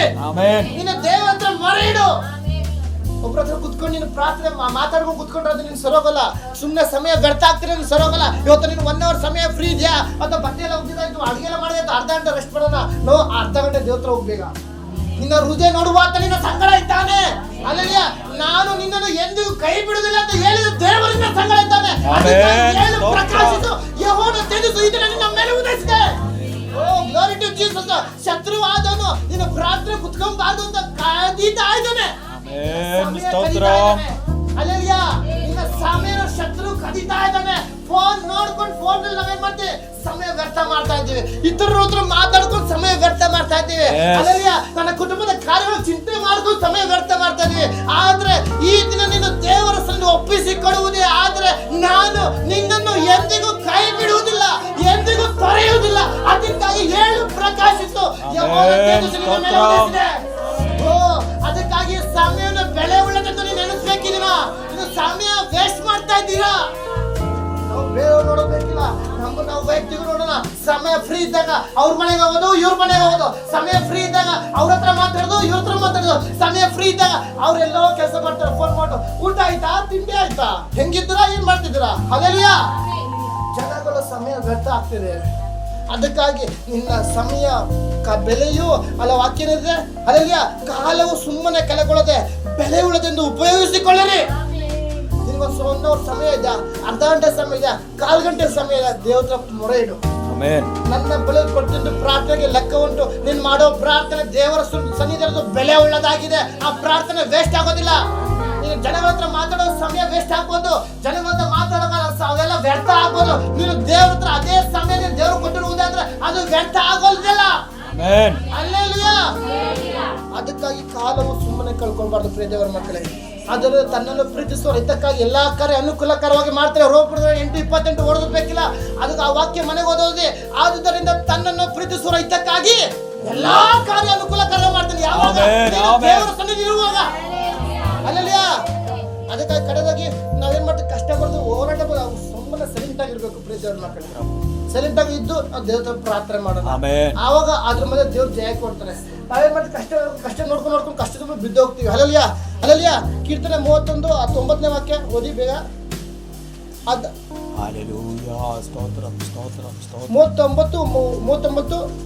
9ನೇ ವಾಕ್ಯ ಓದಿ. ಸಾರಿ,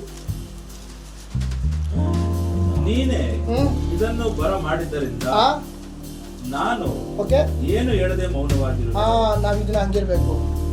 ಎಷ್ಟೇ ಕಷ್ಟ ಬರ್ಬೋದು, ಏನೇ ಬರೋದು, ನಾವು ಮೌನವಾಗಿರೋಣ.